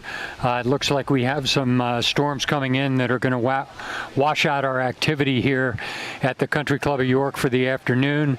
The tournament is being shifted to Wisehaven Tennis Center, where we'll play the balance of the matches slated for today through the quarterfinals. Weather forecast does look good for the morning. We expect to be back here at the Country Club of York. I think it's 9 o'clock, Bill. 9 o'clock start here tomorrow morning for the semifinals. So Mark Wheeler and Bill Long will look to be on hand for the action tomorrow morning. We may have a camera set up at Wisehaven Tennis Center, but there will not be any commentary. Again, thanks to all of you that tuned in today. We really appreciate it. We saw some great tennis action, and unfortunately we're not going to be able to continue here today. But thank you all very much, and we will see you tomorrow. Bye.